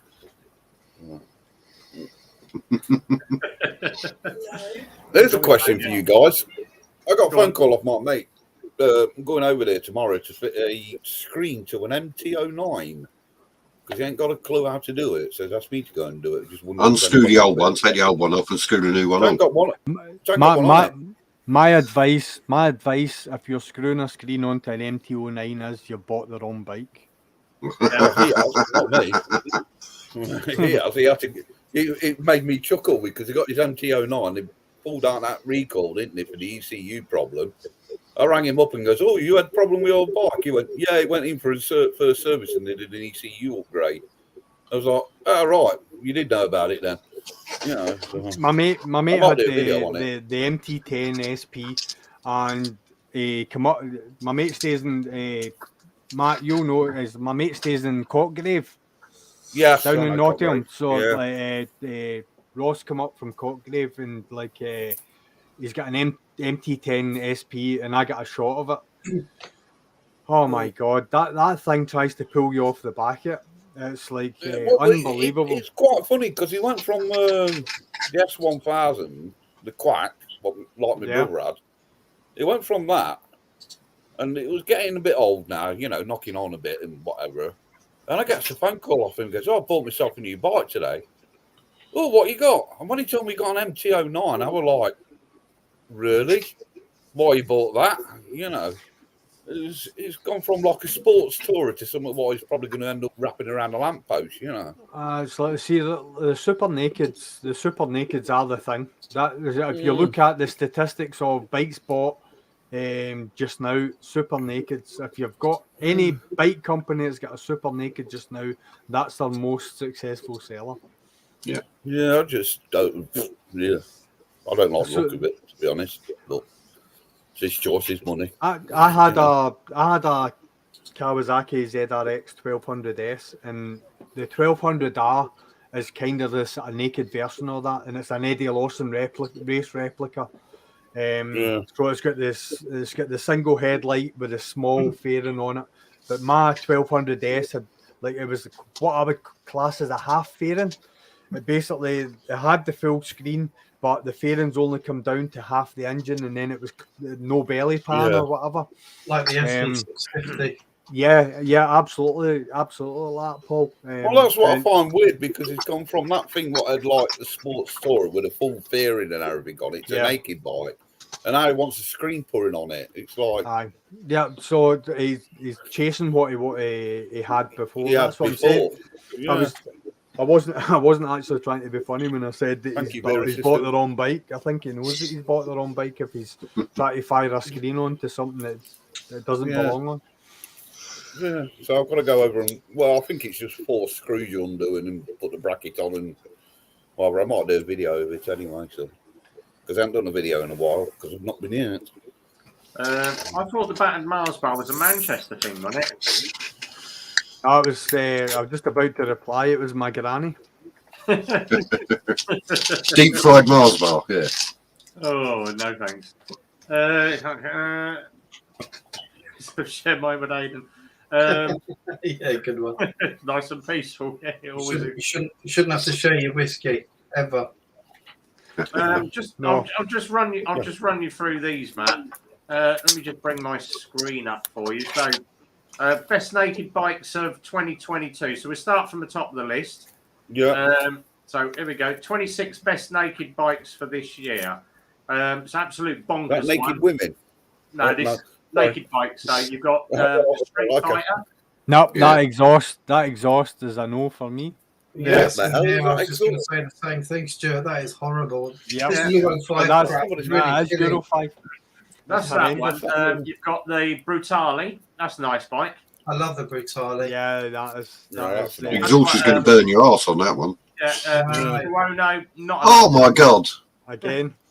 Yeah. Exhaust. That exhaust is going to. This is now Euro we're 5 talking. for you. Kawasaki ZH2, nice bike. Love it. I like the H2 SX. But do you notice I've not taken a photograph of the side with the exhaust? Exhaust on it, the great big exhaust, yeah. Exactly right. Because that's there as well, I can assure you. Euro 5, isn't it? So another good one. Performance naked, then obviously you've got the Speed Triple 1200 from Triumph. No. Yeah. No. The Ducati Monster. No, Monster. That's been things have been around for years. CB1000. Look Yeah, at it's okay, that but no. as well. Look, table tennis, it's a tennis racket. Yeah. What we got? The MT10. Yeah. That's another. That's all right for a girl's bike, isn't it? So. Yeah. Mm. There we go. The Indian FTR. What I like the that. actual? Yeah. Oh, I like that. That's Has that got a gap between the seat and the tank? Uh, That look like it's got a gap between seat and tank on that angle. yeah. But it probably does, because look at where the rear shocker is. Yeah. Yeah, Isn't that the one with a gap for your balls between the seat and the tank? Ah, No, yeah. It's weird. It's weird. Keep That's the the wind eyes on the of the windshield. Small balls. XSR Yamaha. See that Yamaha harks back to the 90s. That Yeah. It does. Yeah. that's a Bit of 90s retro going on throwback. there. Just needs spoke wheels, doesn't it? Gold and blue. though. There we go. Back again this year, Suzuki Katana. I love that. Yeah, that Katana that I rode, the old retro one, was like the S1000R. It's like riding on an off edge. I went out for a run with a boy with an S1000R. What a bike! That's what I harking would back to like. the 70s. Now we're going back to sort of 70s. Now that just needs spoke wheels again, doesn't it? Yeah, it does actually, mate. Yeah. The SP1. Sorry. So middleweight sort of naked. You've got Z650. Love it. Yeah. Yeah, harping back to Yeah, that's 70s and harking 80s. back to 70s again. Yeah. The Trident. I don't like the look of that. Look at his riding position. Yeah, it's not natural. Yeah. Yeah, but is he hunching? Is that a natural position, or is he just posturing? No, he's hunched, and he's no, it's It's horrible. like that. It's like that KTM advert you see him rolling around this sort of course. I don't know. That's not a natural seating position, surely. Yeah. Street triple. I don't like the headlight arrangement on that. It looks it's bolted on the front, doesn't it? It looks like an afterthought. Looks like an angry mantis. MT-07, yeah. So average bike. See the MT-07. The SV650. What a bike! Have you seen the MT-07 and have you seen it in the flesh? No. See the front end of an MT-07. Yeah. See in years to come, the front ends are going to be absolutely wrecked. They're so exposed. There's nothing protecting the fork legs. There's nothing protecting the radiator. You need a red cover. Honestly, cover for sure. It's like the aftermarket for that bike is going to be phenomenal. Yeah. Husqvarna, what's that? Svarp Island. Fart Island.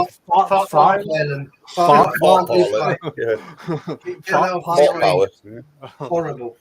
Go back to making trolls bikes. That one's XSR 700, so that's not bad.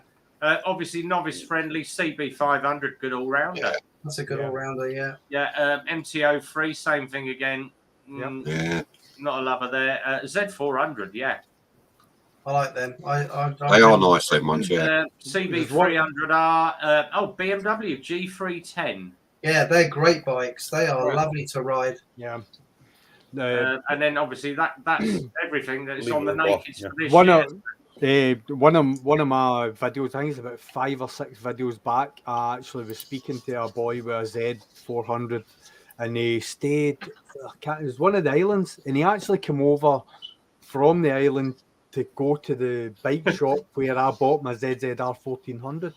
He's like, Red Bomb's going to be on his best behaviour now. The boss is in the room. He's like, wait a minute, it's all the advertising is going to come out in a minute. So remember, what's it, muck off? Remember buy muck off, guys? Remember what I said? Muck off from Eclipse. Check was muck off. Ali's just said there's a Brutale for sale at Northampton Motorcycles with my name on it, yeah.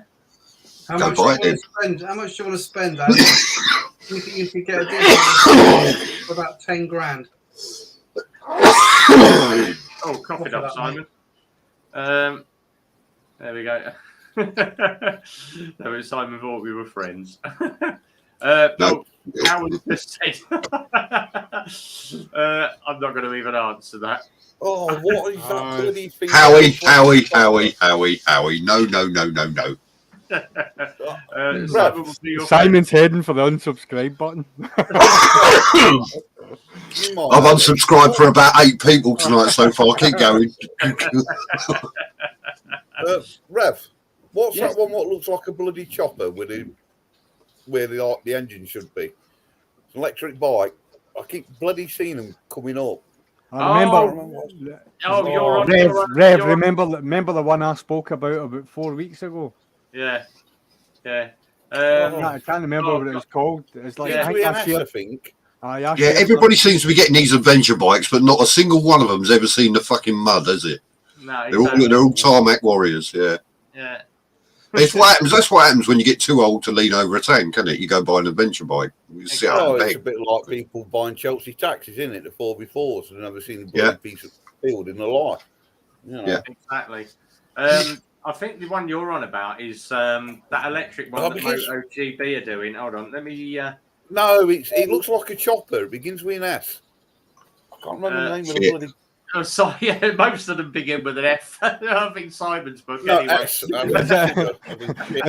it F and shit? Is that what the FS electric bike? Yeah. I can't remember what it's called. The thing is, let me just share this page up. I've got to be very careful what I do on my stream. So Yeah, because the boss is watching. Behave. No, it's not that. It's obviously I'm advertising another retailer. I've got to be very, very careful how I actually get into this page without sharing it. Well, I've seen the Pornhub link. Yeah. No, We can see it in a reflection in your glasses. We all know what it is. It's Pornhub. We can see what you're doing. Yeah. There we go. Let me open a couple of images actually. There we go. The one This better not be electric, otherwise I'm going.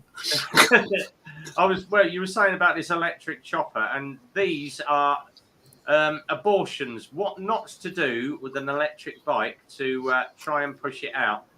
There's one. Have a look at that one. That is called. Yeah, that's called the Easy got the hole for the pedals. Mini. Would you pay? You've got the holes for pedals. Yeah, $2,500 for that. No. It looks like a bicycle. It's basically a bicycle with an electric battery on it. Well, if you look, you can see where the pedals are meant to go under the bottom with a running board. Yeah, absolutely awful. I wouldn't even touch one of those, And they're knocking them things out for $2,500. For $2,500, if you're going to make something electric, at least make it look like a bloody motorcycle. No. Oh dear. Anyway, moving on, Simon. Oh, sorry. Yeah, I was nodding off then. Buy a GTR at age 90 years in the process. Yeah. Nice one, Zed. That's an electric bike, Simon, that you're lighting. Yeah, nice one, Zed. So the electric GTR. Was it? Aye. Hang on. I just got to find another unsubscribe button.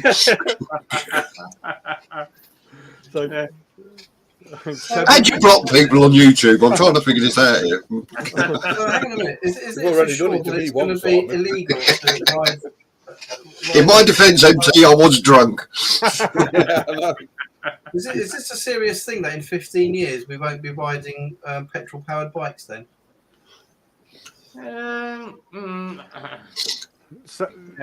Paul, see the thing about it. See if you actually go on and you look at the amount of money that Porsche, for example, I'll give you Porsche as an example. Yeah. How much money they're spending designing and building their own synthetic petrol refinery. Now, which they anticipate to be producing. So I can't remember statistically how many thousand litres of fuel a year. And if you even dive in deeper and look at Formula One have been developing synthetic petrol or synthetic fuel for years. Yeah. This is what is going to this is what's going to drive the cars of the future. It's not going to be electric power. It's not going to be hydrogen. These companies are investing mass amounts of money in synthetic fuels, and the reason that they'll be able to do it is because the law just now, if you look at the way Porsche has produced a hybrid car, if you know anything about cars and you know about the power curves in cars, every normally aspirated car has a power curve that has a drop off at some point. It drops off before the power curve starts climbing again. The likes of Porsche, Ferrari, Lamborghini, they all have jumped on the bandwagon, and what they have done with the hybrid power is where the power curve starts to flatten, they fire the electric power in there and it smooths the curve off. So what they've done is they've used the hybrid technology to actually make a more powerful car than they could have done with naturally aspirated or turbocharged engines. Yeah, so but there's what gets me is you're saying they're developing these synthetic fuels. We've already got ethanol. We've already got alcohol, which are all plant-based biofuels because they're all plant-based. Why aren't they building engines to run on them? That's the question. Is it because when they go up in flames, there's no visible flame? Add an additive to it, so it makes it a visible flame. But we've already got alcohol. Look at isopropyl alcohol, 100% pure alcohol. You've got ethanol, which you use in drag racing, and using quite a lot of motorsport. So why aren't they building engines what will run on that stuff rather than being reliant or making some synthetic fuel. We've already got it. It's just they're not making the engines to run it on reliability. Yeah. So you think of how much money it would cost a manufacturer, just say GM, for example, just throwing a name out there, for them to develop an engine to run on IPA. How much money would it cost them to develop it, to stop it from burning, as opposed to them doing a short transition between natural, petrol as it is just now, to a synthetic petrol? You know, they're already mixing ethanol into normal gasoline anyway, aren't they? Which is why we've got E10 at the pumps. You know, so why aren't they developing the engines to run on pure ethanol or pure alcohol?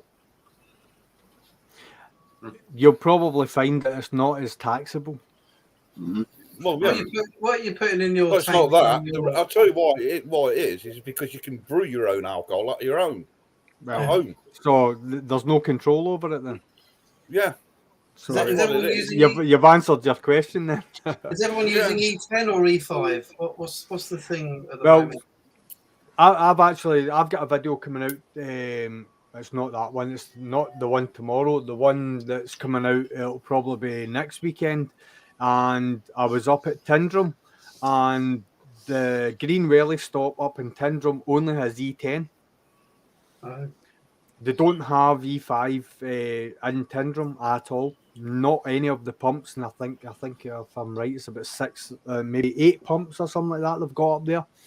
So what I do is I buy super unleaded where I stay. I stay just outside Glasgow Airport. So I fill my bike up.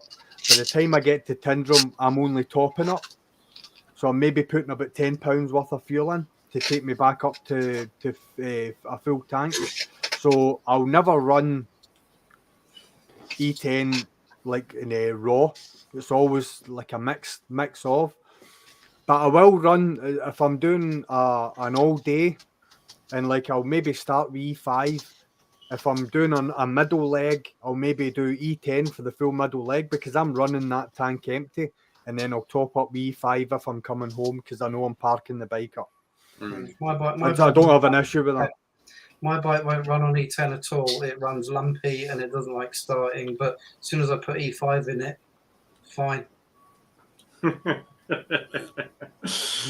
Oh, whether to dig at MC. Why is MC Tank going on about being banned? Banned from what? No, it was Simon did it tank tops on the first stream, but he's not. He's just winding him up. He said,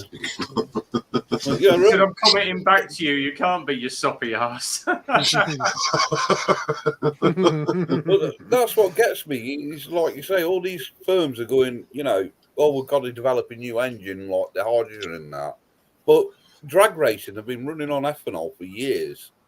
So why aren't the car manufacturers looking down that line of going, well, you know, yeah. Because ethanol destroys engines, doesn't it, basically? There's no longevity in them. Exactly. Matt, the drag teams are stripping engines and rebuilding them after every run. Well, yeah, in between each I'm not doing that with my. I'm not doing that. I'm not getting to work and stripping the engine and rebuilding it again and then drive home. No. Yeah. All right, I'll get home really quick, but yeah, it's not worth it. There's no longevity in it. It's like but surely I fully understand and appreciate. You know, we've got the technology nowadays. It's not getting explored. I understand that. It's not getting explored, is it?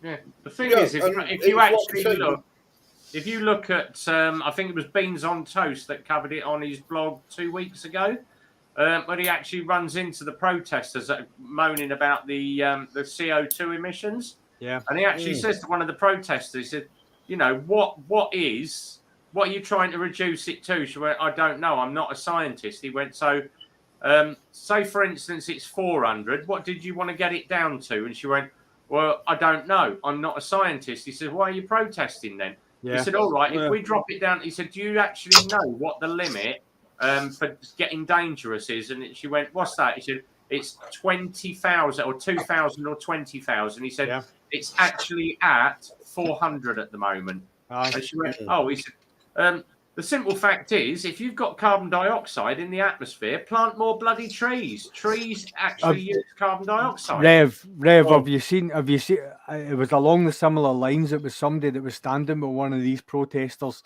and they were complaining about the production of fuel and so on and so forth. And they said, "Can I ask you what material your rain jacket was made from?" He said, "You do realise it was a byproduct of the petrochemical distillation process?" And she's looking at us like, "Aye, that's where your polyester comes from." Yeah. It's like, and see the super glue that you're actually gluing yourself to the road with. Where do you think that comes from? Yeah. Do you know what I mean? It's like you can't just say petrol's bad if you're using polyester rain jackets and you're super gluing yourself to the road. It's contradicting. You know, it's like it's. I can understand, and I'm not going to see if anyone has like a passion for change in the sense of they're not happy with the way society is going, in the sense of they've probably read a lot of information or watched a few wee things on YouTube or whatever, and they've thought, no, you know what, this isn't right. That's fair enough. I fully appreciate that. But don't stand there saying that killing animals is bad in leather shoes. That's the kind of point I'm trying to make. Yeah. Well, it's like I bought a couple of face masks off a certain music artist, and because I bought the face mask, he planted a tree for me in the Amazon. You know, it's one of these things where they call it a certain wood after the act. Yeah. And because I bought these 2 face masks off this artist. Yeah. One of the things with this, it's the Tree Nation, they call it. So I've actually got a tree somewhere in the Amazon named after me and planted for me because of that, you know. Does the tree write you a letter every birthday and all that? Yeah, I get is it like adopting the tiger? Yeah, it's a very clever tree. It keeps sending me emails every now and then, pictures of itself. Hi, Dad, I'm doing well. I've got leaves now, look. It's like you see all these adverts on the telly. Here's poor little Ejab or whatever his name is. He has to walk 10 miles to collect 2 gallons of water for his family. You know, sponsor him at £2 a day. Well, come on, sponsor me at £2 a day. No. What you're sponsoring at £2 a month or whatever is the CEO of that charity's wages. Yeah, exactly. You know, because a lot of these, when you break it down and look into how much some of these CEOs of these charities are getting paid, they're getting paid more than what the bloody, you know, they're spending on putting a well in or feeding 50 kids or whatever. Right, let's just look at what's happened recently with regards to Elon Musk asking the World Health Organization how much money it would cost to solve world hunger. Now, the World Health Organization come back to him with a figure, and the figure that they gave him, he went out and spent 46 billion pounds or dollars buying Twitter. No, was it Twitter? Yeah, it was Twitter. And he could have solved world hunger for less. Yeah, but he decided to buy Twitter. So what does that tell you about the society that we live in? That he couldn't afford Facebook. But right, I'll be back in a few minutes. Oh, I've seen a few. Yep. I think Elon Musk is a very dangerous man in the making. Yeah. Well, someone was saying, because old Putin's got obviously cancer or something, and he's meant to be going under the knife, and they've actually gone through a list of surgeons now, having to try and pick the right one, because every single surgeon reckons that they're going to do him in on the operating table. Because they're all Ukrainian. Here's a surprise. They're all Ukrainians, yeah. Who said it? Said, you know, CEAs are normally on 400k a year. Wish I was on 400k a year, you know. There you go, Phil. Give Red Bomb a pay rise. Have you ever? I work for them. Yeah, start paying him 2 pizzas a week instead of 1. Did you ever hear the interview with Elon Musk when he was asked the question about, do you think we'll ever live on Mars? No. Yeah. Do you know what his solution was? He said we could either wait until Mars naturally heats up, or we could detonate nuclear bombs on the north and south poles of Mars, and it'll heat up pretty quickly. Yeah. That's the level of that man's thinking. Oh yeah, he wants to It's make frightening. Mars habitable. It's frightening, and like you look at right. I'm going to give an example. You look at Terminator, the film Terminator, and you think, so far fetched, right? And then you look at Elon Musk putting a Neuralink processor in a pig, that he can control that pig with impulses, electrical impulses, and he can basically adjust that pig's behavior using a computer. I think he's doing that. I think he's doing that with Biden, isn't he? But you look at the fact that he's putting that Starlink satellite system up into the Earth. So if he's turning around and trying to get a Neuralink processor, that now, if you look at what he says that it can do, say somebody who has had tragically had a spinal injury, that he can bypass that spinal injury and make the brain communicate with the limbs again. Now that's a fantastic thing, but when you're talking about the Skylink or Starlink satellites being able to communicate with that Neuralink processor that's in somebody's brain, that becomes dangerous. Yeah, but did you see the thing about where Russia were trying to stop the Starlink over Ukraine, and they were dealing it so quick at Starlink that Russia doesn't have the computing capacity to compute Elon Musk and Starlink, I'm afraid. Well, even the US military said they wouldn't have been able to do it as quick as that, and they wonder how they managed to do it. Elon Musk in a heartbeat could make planes drop out the sky. I'm sorry, but that's the power that man has just now, and nobody realizes it because he's a nice guy. I think he has a hidden agenda, frankly. Of course he does. World domination. Yeah. Well, he's already said he wants us off the planet, doesn't he? He wants us to make us multi-planetary species rather than relying on the Earth, isn't it? No. What he wants to do is create a problem down here and offer the solution at a cost. Yeah. He who controls the solution. Exactly. Yeah. There's loads of conspiracies that are going out at the moment. Because, I was looking at one of like, blimey, that's and it's really old. Let me just find this file. I'm just going to share this one up. Answer me this one. So, footprint on the moon. Did anybody ever hear about the footprint on the moon? What? That it's false. Oh, sort of. Like footprints in the sand.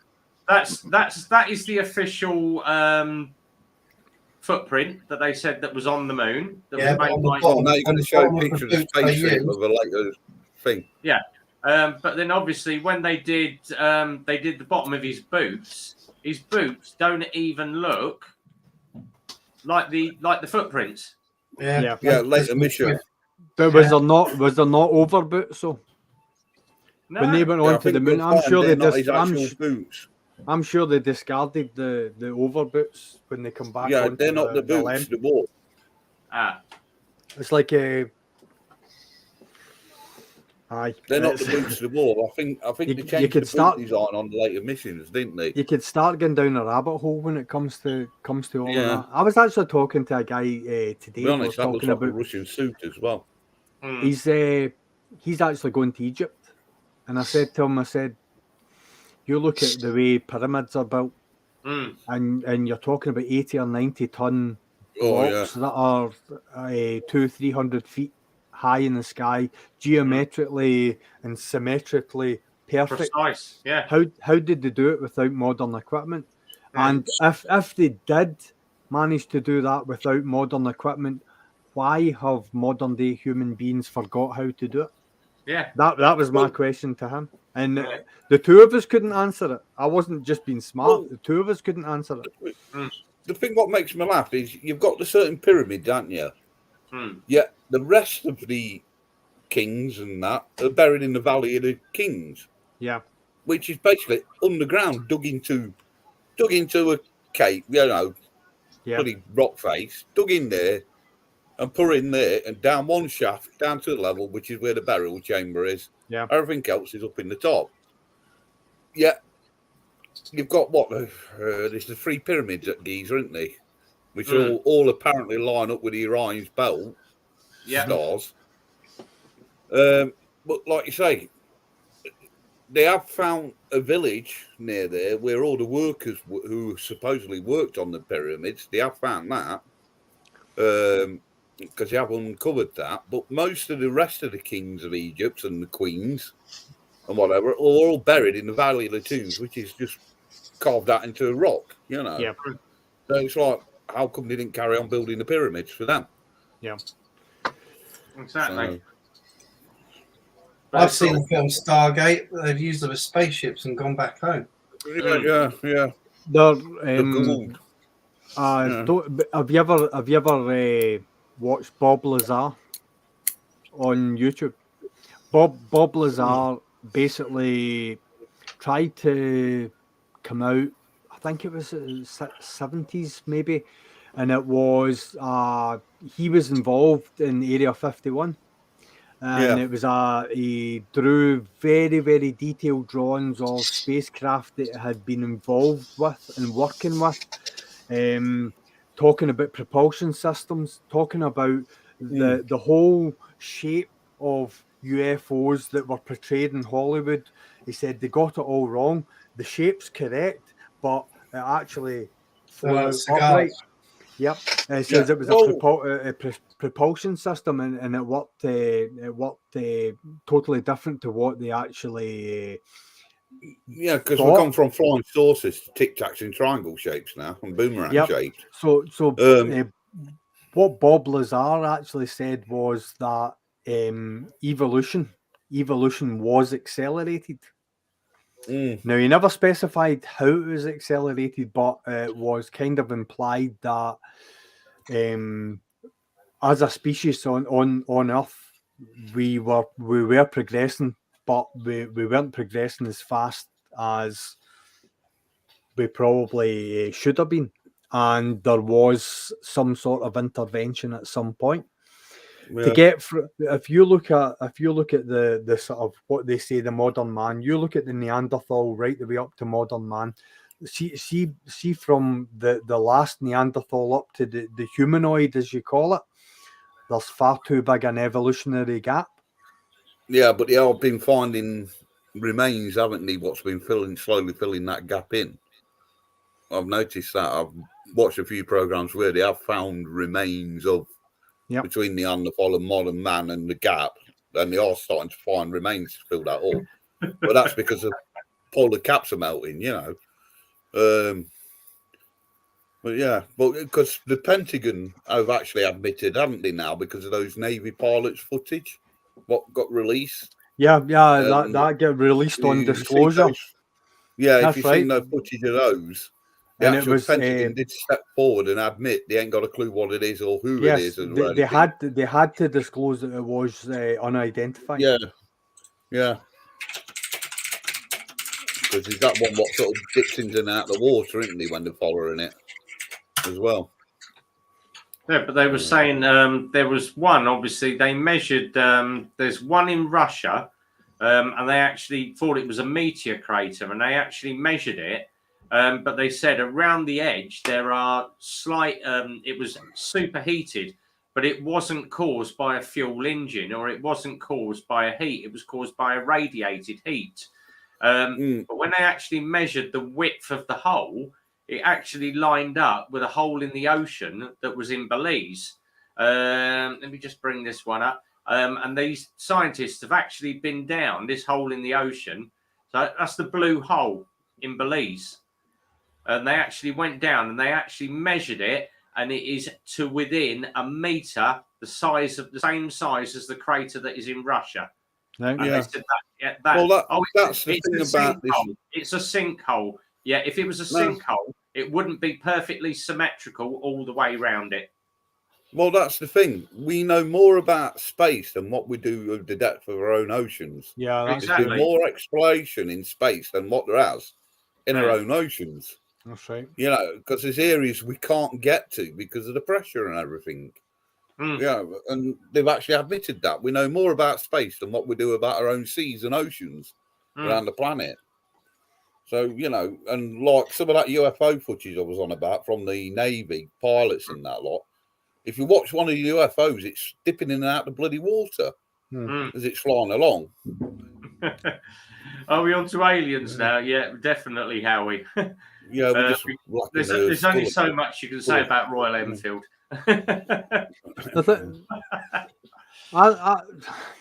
It's one of, you can't discredit it. It's like right. So explain the pyramids. Explain Machu Picchu. A civilization that it was and that didn't have any modern day tools. How did they build Machu Picchu when it was built? How did that happen? And the disappearance of the Mayan culture. It's like I watched. It was a physicist was talking about. You talk about 70 or 80-ton blocks that were put into the pyramids of Giza. Now they built slopes, and then the slaves pulled the blocks up the slopes. And a physicist said that, do you know how long the slope would have to be to pull a 70 or 80-ton block? Well, up? they reckon they built earth mounds, don't they? Mounds of earth and that. But like you say, to pull a block up like that, the physicist said the gradient. I can't remember how. I think it was a 1 in 9 it had to be, or something like that. Anything less than a 1 in 9 or steeper than a 1 in 9, no man would have been able to pull it up. It's not possible.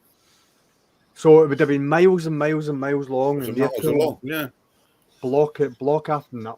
I'm sorry, it didn't happen. No, what it'd make you ask the question: how long would it take with today's modern technology? It'd probably still take about a year or two. Yeah. Well, they did that with the Stonehenge, didn't they? They tried standing the stone up like Stonehenge, didn't they? Using prehistoric techniques and that, and they bloody work. Talk. And man, human power. Sorry, to get it up right and whatever. Yeah, and they were struggling with modern day stuff. There was a tomb in Egypt as well, and it was you know how like in Egyptology they've got like it's like the cat-like figures, and this tomb was like whether it was sandstone or whatever the material was. So it was the two cat-like figures, and they're sitting on thrones, and they've got staves or whatever it is, and they're sitting like that, and basically when they discovered it, it was absolutely phenomenal, but what happened in the 60s, and you can actually go onto YouTube and look at it, is like the water level was starting to rise, and they feared that within 10 years it was going to be underwater and they were going to lose it. So in the 60s, engineers and archaeological experts decided that they were going to dissect the whole tomb and move it up the hill, and they did it. And you should even watch. Oh yeah, I've seen that. It's on the Nile, isn't it? It runs along the side of the Nile. Yeah, and they actually moved the whole thing. They moved it right up the hill, right higher up on the side. Yeah, I saw that. And now when you go to see it, it's actually got slits in it because of where they've actually dissected it to move it up the hill. It was like It's like that. Obviously, that one. I think it's about 4 months ago. Let me find it. There it is. Some bloke actually spent £40,000. Man wanted to look like an alien, so he spent £45,000 having his face altered so he could look like an alien. Nice. Yeah. Also plans to have his genitals, nipples, and belly button removed to look more alien. Excellent. How does he know aliens don't have nipples and genitals? Exactly. How does he know that? How does he know that aliens' nipples aren't genitals? Exactly. Yeah. Was it on Men in Black? You don't kick him in the balls. You kick him in the ribs or something, wasn't it? Smack No, him in he's the a ribs. Balchinian. Yeah, hit him on the chin. Yeah. Hit him on the chin. Yeah. Balchinian, yeah. Oh. Steve, you should say what the fuck did I just do? It's gone down the rabbit hole very, very quickly. Very quick. I went away for 5 minutes, Steve, and I come back and all talking bollocks. I don't know what's going on. Alien ones like that as well. Bollocks. It happened to be an alien. No Have you bollocks. have you watched Paul? The film Paul. Porn. I thought you said Paul. No, Paul. Paul. Yeah. Yeah, that's brilliant, mate. Flip smoking When he alien. goes to have a look at when he goes to have a look at his alien testicles or whatever. Anyway, we're going to get back to bikes now. How's that ZX coming on anyway? Well, I've got a couple of videos. Just I've got the clutch and I've got the brake blade, front and rear. So got a few other wee things. I've got the belly pan off it at the moment. The whole front end, I need to go through the wiring. So that's. I'm not in any hurry to get the ZX9 on the road. To be quite honest, it's going to be like a long-term project because. And I haven't even decided whether I'm going to keep it or not. I might just do it up and get it ready to sell, to be quite honest. It's just like one of these things that I wanted to do to pass the time. How much is it worth in its present state? Sorry, buddy? How much is it worth in its present state now? That's a nice bike. I haven't even valued it, to be quite honest. And I'm not really interested in how much it's worth or how much I put into it, because it's not about that. It's about the process.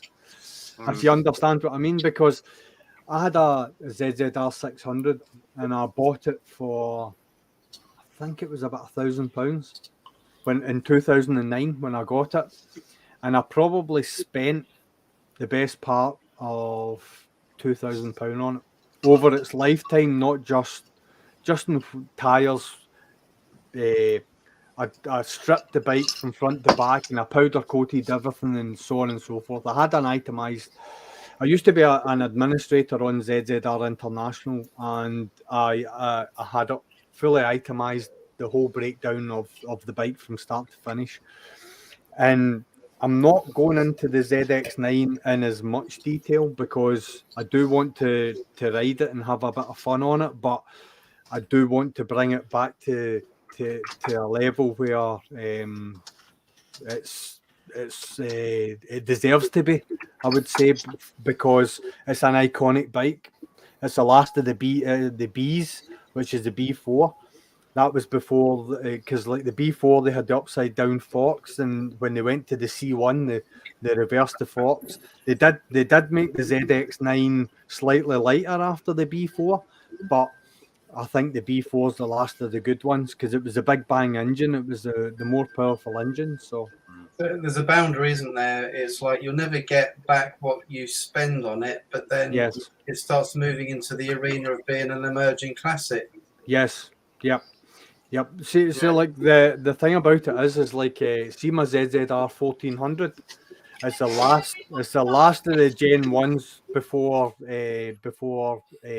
ABS.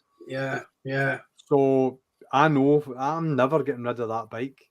No, and I tend to that's the kind of sort of genre of bike that I tend to love. I fall in love with them. The ZX9, I love it.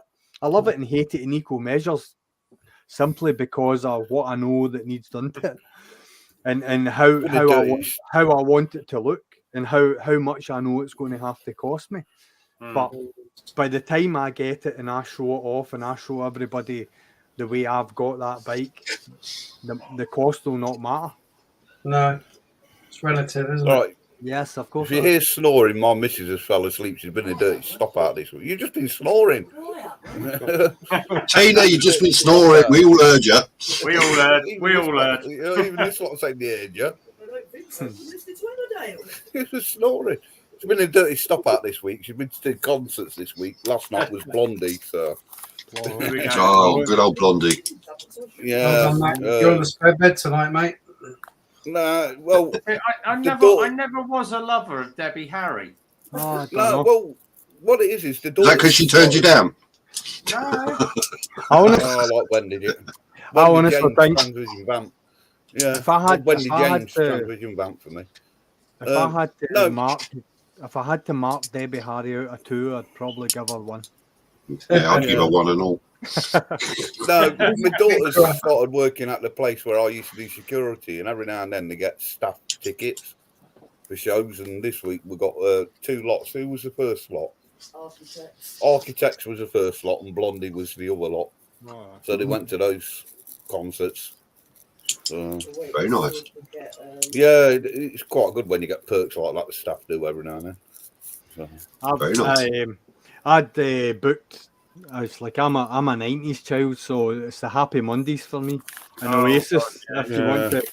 So like the Happy Mondays were playing at the Barrowlands in Glasgow, and if anyone knows Glasgow, Barrowlands is the venue to play at. Yeah. So the Happy Mondays had announced that they were playing at the Barrowlands, and they actually cancelled the concert.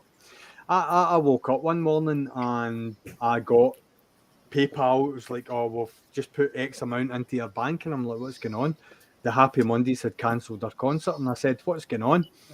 But Glasgow, the Kelvin Grove, have got a bandstand, so it's like a little intimate venue, and it's like see that venue, the famous one in America. It's like the bandstand, and then it's like an outdoor venue with the sort of horseshoe sort of, I can't remember the name of it. It's like a lot of the famous artists have played at it. So the Kelvin Grove's got this tiny wee version of it. So the Happy Mondays have announced that that's where they're playing. So I've got that in August, and I can't wait. Oh, Exeter's just mentioned someone that I used to fancy years ago, Susanna Hoff. Yeah, she was hot. Susanna Hoff, Natalie Imbruglia. No. Bit skinny. Yeah, the ones that I was always into me Wendy James Transvision vamp. Yeah, she was nice. Yeah. I used to be into my very, very early rock in the 80s. Zed. You probably won't know any of these. Let me share that one up. See if you know who that is. Have you ever heard of Doro Pesh, Warlock? No. No. She's actually the same age as Debbie Harry and looks a lot better for it. Debbie Harry's 79. Yeah, and then she's the still other one rocking. was Lita Ford. Lita Ford is still going strong, and that's what she looks now. She's getting a bit ragged around the edges, but God, she looked good when she was young. Somebody put up a picture of Cher when she was 23, and then another one when she was like 73. She looks actually better now than she did then. The only problem is that she's had that many facelifts that she's shaven. She also got a bullet hole in the middle of her head. And she's got a cleft chin. Probably, yeah. That's what they normally say to a woman, if you want to get rid of the script. That's why women have these buns, don't they? Because they pull all the skin up, put elastic band around it. Probably. Oh yeah, Chrissy Hines. Yeah, she was another one. Oh yeah. It's got to be Sophie Ellis Bextor for me. Mannix, Stereophonics, Chrissy Hind, yeah. Kim Wilde. She was always on. Kim Wilde. Oh God, yeah. Who remembers that chick with hairy armpits that sang 99 Red Balloons? Who was that? Crikey. That was Nina. Nina. Yeah. And I was a DJ, so and you were as well. It was like Nufty Nooft. Yeah, 99 balloon. The B side was in German. Yeah. Which sounded better actually. Yeah. 99 Luftballon. Bravo. How's it? Old Carol Decker out of Tapal. Oh yeah. The Cause, the Cause. Oh, Andrea Paul, yeah. Andrea, she makes good beer. Let me. Who else was there? There was loads of bloody good 90s, 80s, and 90s singers. 90s. Oh yeah. Well, the female band Heart. Oh yeah. They were more image than anything else, so they were the first of the. God! Has anybody? Do you remember Toya Wilcox? Yeah. Remember Toya. Have you seen her YouTube channel now? Oh no. Jesus! Oh, go and put in, just Google Toya Wilcox YouTube channel. Her videos are very near the knuckle, so she's either got paint over her boobs or no bra, see-through top, and they're flapping around everywhere. I've been near the knuckle with Toya Wilcox since the scene in Quadrophenia, to be quite honest. Yes. Monkey! Oh, God, Lena Lovett. Yeah, magic number 1. Girls' school. Olivia Newton-John. Well, Yeah, Cherry Bomb. when the 70s Exeter. Yeah, 70s, you got the old Runaways, haven't you, with Cherry Bomb, the old girl rock band.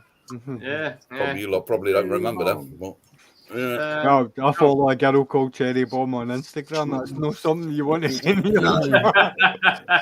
Yeah, 4 non-bronze. Never used to like their music, but they looked all right. Yeah, I definitely wouldn't do Madonna. Sheena Easton. Nah. No, she was too squeaky clean. I didn't ever like her. Oh, Tiffany. I think we're alone now. Yeah. Wasn't it old Toy Wilcox's first record? What was it? I Want to Break Free. What should the hit? Yeah. Yeah, if you slowed that down, didn't she sound like one of the... If you played that on 33 rather than 45... Oh, bloody hell, who was the one who sang... I can't remember his bloody name of the artist now. Which is like a male artist. Yeah, no, he's a male artist. I can't remember what his name was. You can't knock Rick Astley. He's managed to reinvent himself and start getting back on the old circuit again, hasn't he? That's because he's run out of money, isn't he? Oh, yeah. Yeah. Or, it's because of Rick Roll, isn't it? That's why he's come on. Oh, God. They were out of bloody Scotland as well. She Sells Sanctuary. The Cult. Ian Astbury and the Cult. They were very, very good. Well, with all this obscure stuff, you were a DJ, so you had access to a wider selection of music. Yeah, Susie and the Banshees. Oh yeah, they were cool. She's a definite yes. Yeah. There was loads. Oh Christ Almighty! I'm just rolling down through all my bloody albums on here. Come on, who else had a crush on Billy Joel? That was it. Billy Joel. She sounded like. I just remembered. Yeah. So if you played her first song, the one you set up on, I forgot it already. If you played that at 33 rather than 45, the normal speed, slowed it down. She sounded like Billy Joel. I always used to have a crush on Kate Bush myself. She was a bit weird, but she was very attractive. Yeah. Stevie Nicks from Fleetwood Mac, and she's still going. She's still going. She was hot. Yeah. Oh God, I'm going for. I've got so many on my list. Oh, Whitney. Yeah. Yeah, I was going to say Rick Astley. The only reason why he's sort of got back in is because of the Rick rolling on it. Yeah, basically that's why his famous comeback. Yeah. Because of that, because the Pet Shop Boys is still going. I've been to their concert. Orchestral Manoeuvres in Dark, they're still going. They were still going. Yeah. OMD, they're touring America at the minute. OMD are. Yeah. Paul Young is making a comeback again. He lives literally round the corner from me and Simon. Yeah. Mm-hmm. I took my. Sorry, I've had Brian May playing his guitar above my head because I worked in the pit once at one of the concerts of Queen. And I've had him above my head playing his guitar. We had him Lambert as the lead singer. I took my daughter to James at the Oval Hydro in Glasgow. That was what an amazing concert. One of the best concerts I ever worked was Macklemore and Ryan when he came to Nottingham. His concert was absolutely fantastic. His interaction with the crowd and everything. For a rap artist and whatever. Absolutely brilliant, and he's actually a really nice bloke as well. Yeah. Well, see James, like I'd listened to James all the way through like the 90s and whatever, and it was like listening to his albums and stuff like that. You think absolutely fantastic, and I heard them in the 80s, the 90s as well live, but see now, it was like a total going back, and I said to my daughter, I said, you'll love him. We said, listen to his lyrics, listen to the way he sings it. Very soulful voice, very strong voice. He was absolutely fantastic, totally flawless. What a professional, an absolute professional. He had a young girl singing backing vocals. His wife actually sings backing vocals as well with him. And what a band they had with him. And I looked round at my daughter, and she just sat there with her mouth wide open, like it was fantastic. And everyone knows James for like Sit Down and stuff like that. He didn't play that. That was his encore. What's the one that they do that really good one where he goes high? She only comes when she's on top. Woohoo! Rev, honestly, see, it was effortless to him, absolutely effortless, and that was the whole thing about it. It was like so natural. It didn't feel forced. It's the theme from American Pie, isn't it? Yeah, it didn't feel forced at all. And the good thing about it was my daughter just realised who it was that sang, because she's watched obviously all this recent films, but hasn't been able to associate who it is that sings the song. So I kind of tied that in for her. And we were there because the backing that night was the Happy Mondays, and that's who we were there to see, because that's who I like. But as I say, I'd listened to James and I appreciated James a lot more than I did the Happy Mondays that night. James was phenomenal. Well, I actually became a fan of Macklemore and Ryan from working his concert and listening to some of his tracks, because some of his tracks are absolutely fantastic when you listen to the lyrics and that, you know, and his interaction with the crowd and that. Because I never really liked him, because I've never really been into rap music, sort of thing, that kind of music. But after that concert, it was like, he's bloody good, I like him. You know, there's a few artists where I've sort of gone, oh, I like them. You're liking that, Paul. Can you tell? Definitely, I'm jealous. Sorry, Matt. Paul Simon was another good concert to work as well, what I worked. But I was in with a mixer desk, so I was right in the middle. Yeah. With the old mixer. I was protecting the mixer desk. And the sound on that was fantastic. He was a good artist to work as well. He was a really nice chap. A lot of them are really nice people, because at the end they'll come out and thank all the staff, you know, for doing what we do. You know, and, my best concert was Oasis live in Loch Lomond. I flew back from Ibiza, and we went to the Oasis concert on the Sunday. And oh, he nailed it.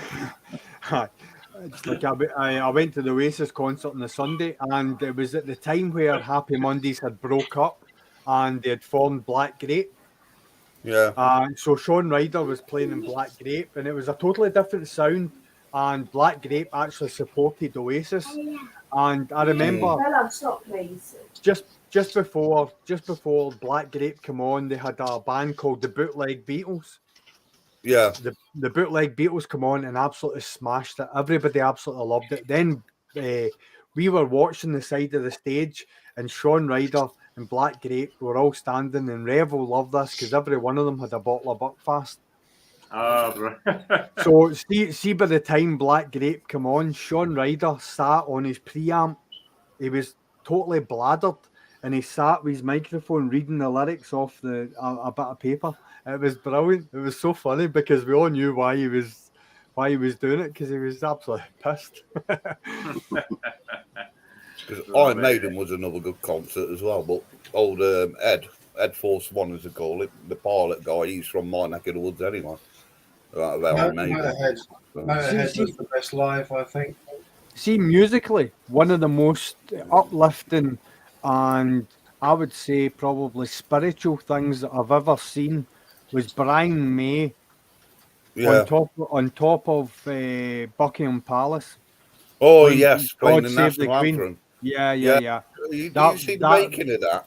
Yeah, that for me was just that blew my if you mind. go onto his YouTube channel, he's got the making of it and everything, and he was absolutely bricking himself because apparently, right up to before the actual thing happened, they were having problems getting the sound sound right down and to everything, from the orchestra and everything. down up to him to high and that. part. Yeah, they were having technical difficulties with it Yeah. and everything. And he actually said that's one of the highlights of his life was playing that on top of Buckingham Palace. Because he actually joked, it was him who suggested it as a joke. And they went, yeah, we can do that. Yeah, that's possible. Yeah. It was phenomenal. Yeah. See, thinking about it just now, the hairs are standing up in my arms. It's just, Yeah. I'll tell it's you like- what, I've had him above my head playing his guitar, and he is phenomenal. Yeah. Guitar player. He's absolutely fantastic, bro. When my brother was alive, he was lucky enough. My brother was a big Queen fan. You've seen the back of my car. He was the one who I see a little swallow of a man, because it was his car originally, the car I've got. And he did the closed sound for that concert in Nottingham. And he was there by himself, and he got to see Brian May. Adam Lambert was running around inside the arena doing his exercise and that with his personal trainer. And my brother was in there, and it was the best day of his life, because he was such a big Queen fan, my brother was. And he actually I've got it now, his pass for working backstage on that show. And that was phenomenal, and I actually worked the concert, and it was absolutely brilliant, because I was in the pit. I was actually in the pit, and my brother, because at the time you could buy seats on the stage, so people could sit on the stage, and my brother was doing the security for those people on the stage for that, and I was actually in the pit, and like I say, I had Brian May above me head. That was one brilliant concert to work. That was Queen, absolutely phenomenal. But I've worked quite a few different acts, shows. Bruno Mars worked in. I'd have loved to have seen AC/DC at the height. Yeah. They were good at milking.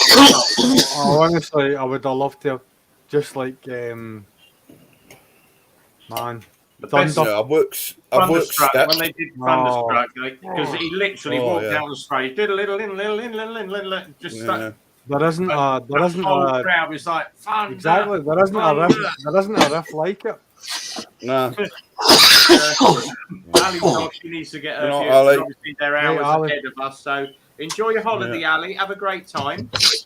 Don't lounge around by the pool too much. Enjoy those. Yeah. Well, I worked steps. Cough it up, Simon. Well, yeah, there's no end of different artists at work. I've done quite a bit of close protection work as well while I was there. So, well, that was good fun. Yeah, quick one from Exeter. Live wire the AC/DC tribute is great. If you ever get to see the chance, there is a band called The Rock Show. We went to see about a year, 2 years ago, just pre-COVID. It was pre-COVID at a theatre, and they literally do every single rock cover from every single band. So they cover sort of Motorhead, AC/DC, Iron Maiden, you name it, they cover it. They finished off with Freebird, and the bit where Lynyrd Skynyrd does the final solo. The pair of them walked off the stage and walked round the entire arena, high-fiving people as they were playing. So high-five, carry on playing, high-five, carry on playing. Absolutely brilliant. So, yeah, you can see them on YouTube. If you put in The Rock Show band, there should be one where the guys are actually walking around the theatre doing the solos. Little old boy in his 60s, he's bopping away at the front. Have you ever seen the Red Hot Chili Peppers doing Thunderstruck? Oh yeah. Yeah, brilliant, man. Yeah, with the bagpipes. Yeah, absolutely fantastic. How clever is that though? Just got to say hi to AB. AB's just joined us, so evening AB. I think Simon's in his own little world over there. I am a bit, sorry, yeah. That's all right. He's Googling how to the quickest way to destroy an electric motorcycle. There's plenty of easy ways to do it. Yeah. Screwdrivers, hammers, yeah, petrol. Plug them into power. Yeah. Yeah, exactly. Yeah. It's Well, like, I thought good night anonymous. I'm cracking up. the best thing would be, wouldn't it? Go and buy yourself an electric motorcycle or something from zero and take it back the next day and say, well, I took it to the petrol station. I can't find the fuel cap, mate. I want my money back. I can't find the fuel cap. Have you seen that video of that bloke in the van in Ireland who gets pulled over for a red diesel check? Oh, I've seen that one, yeah. Yeah, it's an electric van. Pulled him over for a red diesel check. And it's like, good luck finding that. Oh, someone's crushing on you, Zed. Anonymous biker is getting that Celtic blood in him. Yeah. Nah, what it is Zed's found all the filters on StreamYard. That's what it is. This is the Buckfast filter. Yeah. I think Anonymous has been drinking the Buckfast. Right. Coming up 10:30, Simon. Are we switching over to you now? Yeah, go on, you can do, yeah. Right, so final outros of the night. Give Simon a bit of chance to get some people on his channel. So if you want to go and follow Simon at GTR 1400, there's the link. We're going to put the link up to his channel in just a second. So Simon, plans for the weekend? I'm reading. I've just been accepted for Class 1 training, so I've got a lot of studying to do. So. Oh, well done. Paul? I'm going to be working on my bike, doing a few little bits and bobs, because I'm going to go for a ride out on Sunday with a few mates. We might come to the Super Sausage, or we might find somewhere else, depending on what the group vote is. But yeah, an easy one. Ah, brilliant. Stu? I've got a video coming out tomorrow. It's just a little update on the ZX9R. It's nothing special, but I have a few other videos coming up. But over the weekend, I will be in the lockup. Sadly, I'm not going to be riding. Sort of get family commitments that don't permit it. So I do have a bit of time in between. I can get round to the ZX9 and get another couple of wee bits done, which I probably will be filming. Brilliant. Matt, what are you up to? Well, apart from going over and fitting this screen to my mate's MTO 109 and buy myself an hazmat suit before going, nothing much. Probably try and get out on the bike if the weather's all right. Well, the weather's going to be good over the weekend, apparently. Yeah, well, it's saying cloudy on the Met Office for us here, so I'm hoping it's not just going to peter down, I'm just hoping it's going to be all right as it is. So. Quick one for Paul. Drop me a message at the garage tomorrow, or drop me an email at eclipseonestop@gmail.com, or eclipsemotorcyclesmk.co.uk. Drop me a link to your bike, or all I need is reg, mileage, condition, how many owners, and how many services it's done. I can give you a price on it. Nice and easy. So links up for Simon's channel on the links on the right-hand side, guys. I am going to go head off to the little bedroom to get myself ready for tomorrow. A long day tomorrow. I've got 11 MOTs to do tomorrow, so I'm going to be absolutely knackered. Sunday, I might be going shooting instead of riding. I don't know yet. It obviously depends what Phil's up to, so might be off for a bit of clay pigeon shooting this weekend. Might be good. As always, off to Simon's channel here. So Simon GTR 1400. Pop across to his channel. But as I say, enjoy your weekend, guys. If you are out there riding, ride safely. And from RB, we'll see you again, same time, same place next week. Watch out for the Sprint 1050 video that is, I've got to edit it at the moment. It's currently, that's why the computer's whining away. I'm currently editing the video. The video will be called Test Ride on a Sprint 1050. I am the rhythmic biker, and this one doesn't leak oil. So it's a bit tongue in cheek, but Grant obviously knows what is going on with that video. It's a little bit of a plug to his channel. Paul's in his alien hat as well. So I'm a minion. Exactly. Have a great one, guys. Enjoy the weekend, and we'll catch up with you next week. Till then, take care, be well, ride safe, and it's a goodbye from me. Take care, everybody.